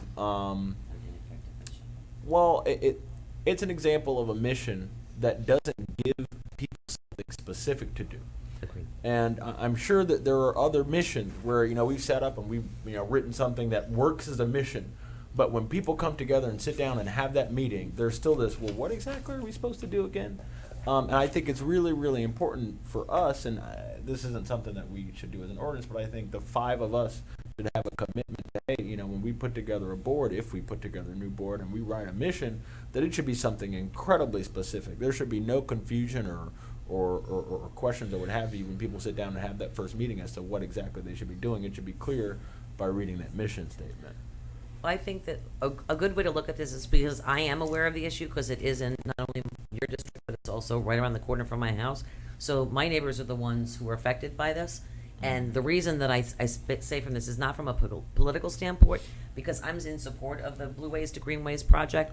I think it's a great idea, and I think, you know, this is bigger than us. I mean, if you want me to talk from this level on it, this is a project that's supported by the federal government, by the state government, by South Florida Water Management District, whatever. The park space that we have on the canal, and I'm just gonna speak open and honest about it, the space that we have on there is not our property. It is leased to us. Yes. So if the state and the federal government agree to do something, and South Florida Waters Management and and they find beneficial things to change the quality of water, they're gonna do what they wanna do. And if we don't agree with them, they're gonna take that land back from us and do what they wanna do with it. That's pretty much the way it happens from this. So when you're looking at it from that direction. But now, me as a resident, if I was one of those people that lived on that waterway, would I want to say into public safety measures that I would want with increased traffic on that waterway? Would I want to say into lighting or safety or things I can manage? Now, I have been to some of those meetings, and they are talking about the city taking on the responsibility of operating that boat lift. They've brought that up, and it's in their information, and they spoke it at the meetings, the initial meetings that I were. Have we had a discussion as a commission as to whether we are going to take on that responsibility to operate that boat lift? Do we have the ability to operate yet another function in our city successfully to pay for the operation of that boat lift? Do we want to take on that type of liability to make those things happen? These are the questions that are out there that are asked of me on the street each and every day. So while I am in support of this project, and I like this project, and I have been there, I also have read the backup documentation, all of it, over and over and over again, and have been spoken to by other people that know how to read things sometimes better than I do, that brought certain aspects to me. So there's this liability standpoint, there's an operational standpoint, there's discussions that will have to happen as us as a commission, and yes, this has been going on for a long period of time, but shouldn't we at least be able to have a say, or let people that it's affecting have a say in how it's going to pass through their backyards, because that waterway is their backyard. Do we have an official seat on this? Hold on one second, Commissioner Robinson. Do we have an official seat at any decision-making process? We have a seat on the board, yes. We can have a seat. I've been invited numerous times. Commissioner Amoroso's Are been you invited, numerous- or do we have an official seat? I don't know if it's an official seat. Well, then it's not. It's a Either we are or we aren't. Commissioner Amoroso. Because we attend. Commissioner doesn't Amoroso. make it Every city that One at a time. every city that it affects is invited to. You know, I go to most all the meetings. Like I said, the city manager goes. The water director has been there. So we've had conversation through the whole issue, and I'm just concerned. I'm concerned. I'm going to appoint someone. What do I tell her? Her mission statement is? What do I tell her that her position on this board is? Because it's not an official seat on the board, and at any time the public, they're not even at the public involvement yet. That that now will be coming out to where they will be doing just like we're doing the bond. We're in the design work. That's where they are. They're in the design phase. And then once the design work, just like we're doing in the city, once we're done with the design work, we'll go out to each individual neighborhood and have public forum. That's where we are with this group. We're in the design forum, the design work is almost done, and then it will go out to the public. But I can assure you that all the public's concerns have been addressed, because through, just like you heard it, they've heard it. And through the cities and through the people that live on there, they've reached out. They may not be at those meetings, but they've reached out through you and Commissioner Materio and other people. So their voices have been heard. I just don't, They've been told it's a done deal. well, it's not in essence because That's what there's no that's what our funding. neighborhoods You have know, been told. It's a done deal. It's just in a design phase, and they don't even know how they're gonna pay for it. But the reason I go is because I wanna make sure that, you know, I'm abreast on what's going on in my district. But I can. You've accepted the invitation. But I take time out of my busy schedule to be there. But I can tell you right now that not one person that has lived in that district has contacted me on the issue. Not one person. Because they're busy pounding down my door. Commissioner Hardy? So, if we're gonna get into this, you know, the first thing I have to say is everyone has a say already. You know, anyone can come to these meetings as I did, and when I asked Mr. I think his name is Mr. Pinsky, when I asked Mr. Pinsky, so, you know, how do I get on this board? He was like, you can be on it. Just, you know, just by Show up. virtue of showing up, you can be on this board and have a say. But in addition to that, we are elected officials who represent people, and they have their say when they contact you, when they contact me, when we knock on the doors, when we have these conversations. That's them having their say. I don't, and this is kind of, you know, backtracking here, but I didn't see a need for us to create the board in order for people to have a say or more of a say than they already have. I just didn't see the point behind the creation of the board. But now that the board exists, it needs to have a mission. It needs to be capable of doing things. If it's just going to be a board full of people who are concerned about it to get information, then that's one thing. But that's not something that they need to be a board to get. They don't need to be a board to get information about. What exactly is this particular board capable of doing? I think that's a question that none of us are able to answer here, and that's problematic. I think that the answers to that, based on what I've been approached to, is to come up with viable solutions to their concerns with the increased traffic on the canal going through their neighborhood. If there are things that are of concern, they can come up with solutions to that increased traffic based on the numbers that are provided by the Canal Committee to say what are some of the suggestions that they would have to deal with those items. That would be one thing. Commissioner Morrison? Go ahead. Okay. And that's where, you know, I agree with Commissioner Hardy. Having sat in the meetings, and, you know, we have staff there. We have the city manager, we have the water man. If they had direct concerns like those issues, the increased traffic, then they could have reached out to the city manager or the water director, and then they would have gotten the information that based on the time periods and what's going on there, that they estimate no more than 5 to 6 boats per hour of an increase, but they estimate that there's probably not going to be 5 to 6 boats, and they're of certain size, and, you know, they can only move so many, and if they're backed up, you know, there's a recreational piece too. I personally think that the brand new project's going to be more of a recreational destination. Did you know that that's the largest snook fishing area, and people come from all over to snook fish there, but they lean over broken fences and broken, and they put themselves in harm's way already. There's issues with them trying to fish there. I think personally, seeing what's going on, the recreational piece would be huge. The kayaking, the fishing, more so than boats. But again, that's a park area that's underutilized, and to be honest with you, we have a lot of crime and a lot of issues in there that I would think this is going to clean up. So, you know, I argue that, you know, the things that they need answers to can't already be answered. Commissioner Robinson? As interested in our participation as possible. My question is, why aren't we officially, we're talking about a citizen group here. You know, why aren't we on this, whatever group it is, officially participating in plans that are going to affect 50 homes, but my question is, how did this group not include us officially? Commissioner Hardy?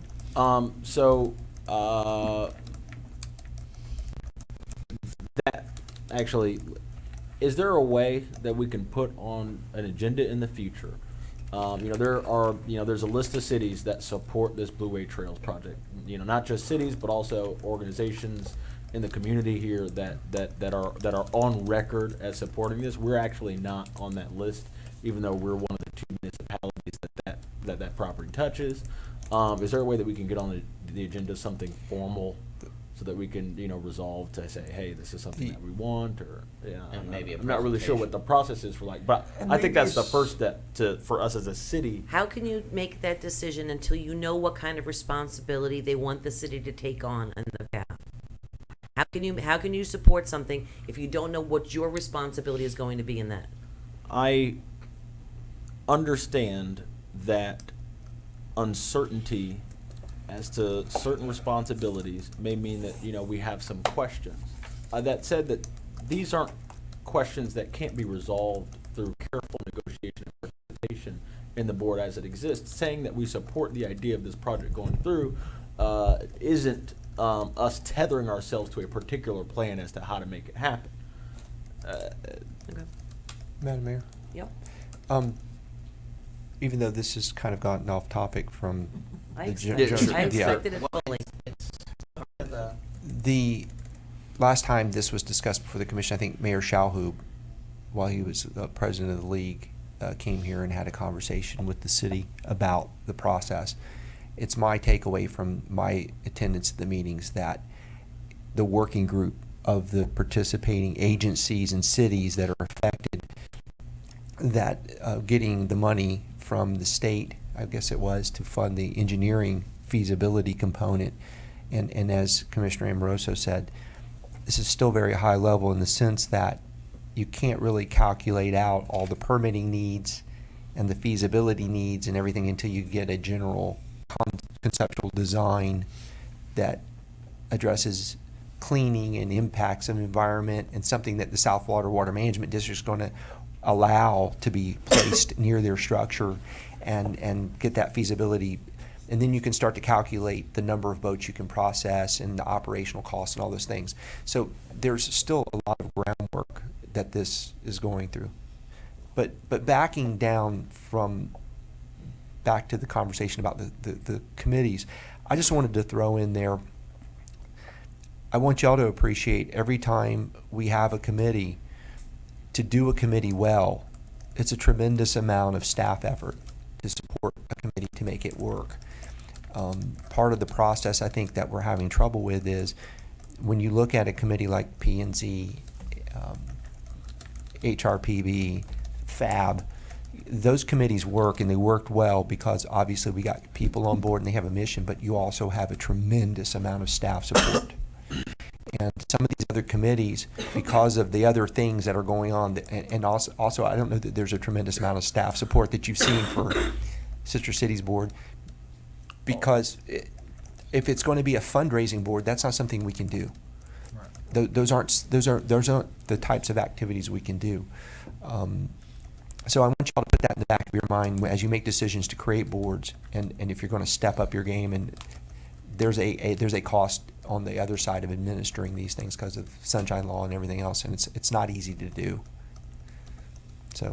Well, if you wanna delete any boards or whatever, bring it up right now. Let's see what we have consensus for. Make recommendations. I'm not on any. I don't, and I'm going to preface this by saying I would like to talk to the other two members of the board, but Sister Cities has been accommodated for its size and its lack of participation, and it just doesn't seem to be able to get off the ground. I think we should maybe look at ending that board. Okay. And Mr. Robinson? I see there's a value in having a sister city or being sister city system, but I think it should just be left to economic development, and then when there's a need to involve citizens, do so. But I don't, I'm in favor of less boards. Okay, Commissioner Marcel. And I see a value in the Sister City Board. I may even see a value in the Blue Way Trails Board. But like Commissioner Hardy and I think Commissioner Maxwell had shared, that it needs a clear mission. And, you know, right now, I don't think the Sister City Board has a clear mission. And we've, in the past, struggled to get people that speak Creole and people, Latinos to any of our boards. And if we're going to continue on with the Sister City Board, I think we need more involvement from those communities. But if we continue on with the Blue Ways Trail, there needs to be some clarity, because again, I don't understand, or I don't have a clear direction to give my board member of what she will be doing. Any other comments? Just like the road bond. Commissioner Robinson? I'm sorry. Just like the road bond, it was my understanding that they were just oversight. They're not going to be making any decisions to any planning. Correct.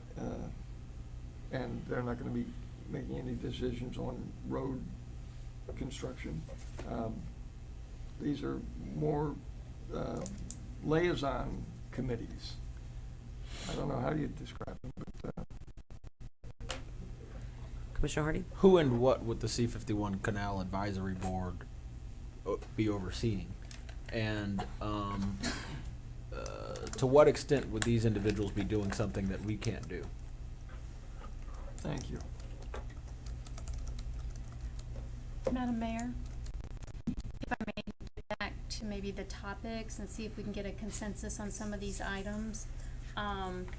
Listening to the conversation, skipping to number 2, an extended time frame for appointments.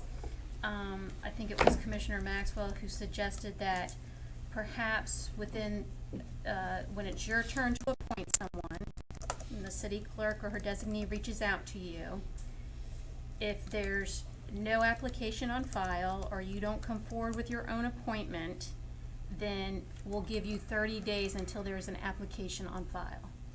Or once an application comes on file, then you've got 30 days.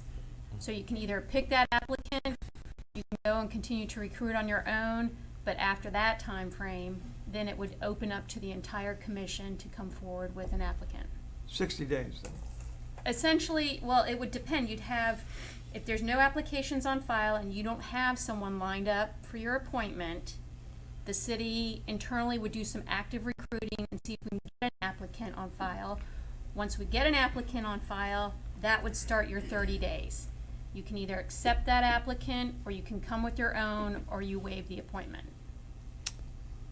And we can draft up language and Commissioner Robinson. bring that forward. The city should be doing that as soon as a vacancy occurs. Right. And that's what we Not would work behind the scenes beyond 30 days. to do more active recruiting at the staff level in terms of putting it in the blog, putting it in the newsletter, adding something on the website, and also, as you suggested, perhaps going to the board chair and say, please get the word out that there's a vacancy on your board. As well as the commission. Commissioner Hardy? It seems to me that two extended time frame for appointments and active recruitment are intimately linked. I would like to see some kind of mechanism, some kind of incentive for commissioners to go out and recruit people onto these boards. And if there's no loss on the part of these commissioners, then there's no real incentive. And so I like the idea of 30 days from the first application, but maybe there should be, maybe you get 30 days to recruit, and if you don't get an application in the first 30 days, the clock starts. Maybe I'm the only person who feels that way, but the onus should be on us to some extent to go out and find people to serve on these boards, not just on staff, but on us. We have for 6 years. We go to the same groups, to the same people. Yeah. We approach new people all the time. We're constantly recruiting, but when you've been here for a long time, sometimes you need to, you need to get in new people from new areas that maybe you don't visit from or whatever. But that's why I said the majority of people that I've appointed have not been, the initial appointments, I'd say in the first 3-4 years, were people that I actively recruited. And then it became literally people from many of which I didn't know until I read their resumes for the first time. From all different aspects of the community that I appointed to positions. Grateful for them stepping out of that, but there comes a time when your own lead pool sort of runs out a little bit, and you're always trying to reach out to new people that come in and get them excited about it, but you can't force people to volunteer. Well, do you want to just set an extended time frame, 60 days? And Period. the city will engage in active recruitment along with the commissioner or mayor, vice mayor? Well, I agree that we should be actively recruiting, period, all the time. You know what I mean? I think that both of us doing it together should be better. Notifying the people that we need to notify should be better. I think we can take it from there and keep it at the 30 days from the point of actually having an application. I mean, that is a loophole that has only happened once in the 6 years that I've been here, so I don't call it chronic. You know, I'm confused about Commissioner the Robinson? point of application versus the point of vacancy. The urgency should occur at the time of vacancy. This application thing is part of recruitment. I don't understand that. I don't understand the question. The urgency of filling the vacancy should start when it becomes vacant. Correct. Why are we talking about an application coming in and then adding 30 days to that? Or help me out here. City Attorney, do you understand the question? Maybe it's getting what late. he's saying is, so the vacancy is what should trigger the time frame, because you may not get an application for 90 days. I agree. So the urgency to get the boards filled so there's no quorum issue really starts at the time there's a vacancy. So the time frame to get something done should start from the vacancy, not from the date an application comes in. Is that? Yes, and we keep talking about application instead Because of you may not vacancy. get an application for 30, 60, or 90 days, and then you get another 30 days to decide whether you want to go with that applicant or find someone else. We can't do anything until we have an applicant. Correct. Well, Well, if you find an applicant on your own, I think what Commissioner Robinson is thinking is that the application comes in from some other recruitment means. Because you can bring in your own person or an application can show up. And so his concern, I think, if I'm expressing this correctly, is that you may not get an application whether through your own means or some other recruitment for 60 or more days. Right. So then you it's have a better, longer vacancy. better alerting of the vacancies that are becoming available? Have you talked to John Paxman? Because he was my interpreter. So, thank you. Do we have to? Commissioner Amoroso? I see where Commissioner Robinson is coming from, but it works a little different. So when the vacancy it comes up, staff will alert us that there's a vacancy on such and such board. So I think the 30 days from the date you actually get an application works for everyone. But I want to remind you, in the past, we had certain electeds that had applications but did not appoint. So if you get into that situation where you have applications, and again, I want to stress up here that just because you have an application doesn't mean you should appoint them, because I don't agree with that. Yes, you have a volunteer that wants to volunteer, but they're not always the right fit for that board. And the last thing you want to do is put the wrong fit on that board and create a problem on that board, because I've gotten a lot of that too. I appointed a lot of great mothers to the recreation board, and they had a bad apple, and all these mothers dropped off. So, I agree with the 30 days from the day you get an application, and that's what I support. Commissioner Hardy? Yeah, so, Herman's thing of, should the vacancy of the application trigger the clock, I think is the right question to be asking. I think we're both coming from the position that vacancy should trigger the clock. And, I get what you're saying. You can't make a decision when there's no applications. And my response to that, and I think Herman's response to that, is that these boards are vital to the city's functioning and to the city's volunteer culture, and that you need to find an applicant. And that's where I look, 30 days, that's a short period of time in which to both find an applicant, process the applications, read them, digest them, and then make a decision. But 60 days, I think, is plenty time for you to go out and find someone if someone doesn't apply, and appoint someone to that board. And if you can't find someone in 60 days, then the responsibility or the privilege of someone on that board is pass along to someone else on the commission. I think it also works, given that we are making these appointments individually and there's this kind of weak confirmation process in the consent agenda.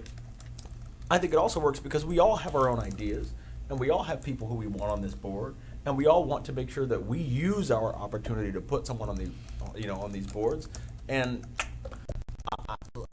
I think it works really well as an incentive to know that someone else who might not share your views and might not appoint that person could potentially appoint someone. I think it's a wonderful incentive structure, and it's very simple. This whole idea of, we wait for the application, and then we have to log. Okay, when did we get these out? Look, just 60 days. 60 days from the date of vacancy. Create a sense of urgency on the part of the commissioners and make a decision or pass it along. Vice Mayor? Is that a motion? Wow, I'm starting to get a little confused here. I think. It shows. I'm a little really confused. It seems to me that once a vacancy is announced, that it's not just incumbent upon the individual seat or the one that's going to make the appointment. I think it would be incumbent upon all of us to be recruiting. I don't know how many times I said, hey, there's such and such a vacancy, go talk to so-and-so. What are we talking about? We all need to be working together here to fill these vacancies. So again, I go back to, you got your 30 days, then nothing happens, then you have to wait until the application comes in, then you got your bite at the apple. If you don't like that applicant for whatever reason, then you give up your pick, so to speak. But but we could find all kinds of scenarios as to why we need this time frame versus that time frame. I think it's just like Commissioner Robinson tried to say. I'm just kidding. That that we need to have that sense of urgency, up front when the vacancy occurs. And as a team, we should try to figure out how to get it filled. So was that 30 days from the date of application? 60 days was, I think, what they're asking for. I thought 45 was a good compromise. Oh, jeez. You know what? I'm up for all of it. Whatever. Somebody grab his tongue. 60 days from application. 60 days.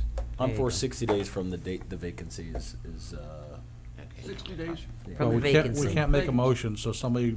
Yeah, we're not. We have. Yeah, cons- she's I think we have she's taking consent. notes. I believe I was running this meeting. I think we have a consensus on the 60 days from the date of vacancy of the board, and it'll be the responsibility of all commissioners to solicit and find people that would be interested in running on said boards. And I'll see you in 2 years when you get tired of that. Okay. Well, now. Additional time frame for newly elected officials. 45 days. 45 days. Okay.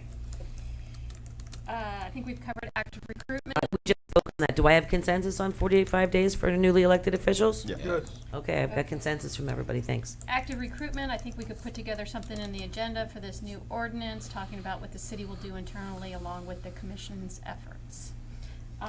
Sunset. Just listening to the conversation, one thought I had was on the sunset provision. If a board fails to meet a quorum at a certain amount, should staff present it as an agenda item for this board to consider sunsetting, or then perhaps maybe a redirect of mission? Yes. How did we do it in the past when we sunsetted other boards? We They came as agenda items. Have But we? nothing triggered. Yes, we had. We had, It was just We had one advisory board that had a sunset provision in its built original in. enabling legislation. What was that? No other one hasn't. That was the Community Relations Board. Hmm. It had a sunset provision. No other board currently has a sunset provision, so I think it would be incumbent on us bringing it forward at a certain point trigger, and whatever that trigger may be is for all boards. for all boards. Vice Mayor? I recommend if they have 3 meetings in a row without a quorum, then it gets kicked back to the commission. That's fine. Starting when? 60 days or?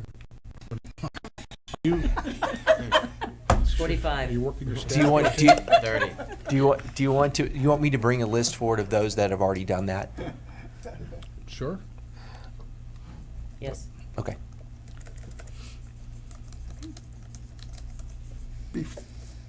So we got Sunset. Is there a number 5? There isn't a number 5. I think it's an adjournment. Well, can we, before we adjourn, could I ask if we're looking at dates for the conversation of the penny sales tax and another separate date for the pool conversation after June 1st? You had better be ready with dates, because Point he's of gonna order. ask you each of every single time. Point of order. Yes. I'll entertain a motion to adjourn. So moved. No, you don't need a Second. motion, Seconded. just a consensus. All those in favor? All right. Aye. You just got called out. You're right. If you do so off the agenda. You better be glad you don't sit next to her. She's gonna so smack you. I have to put a cable on.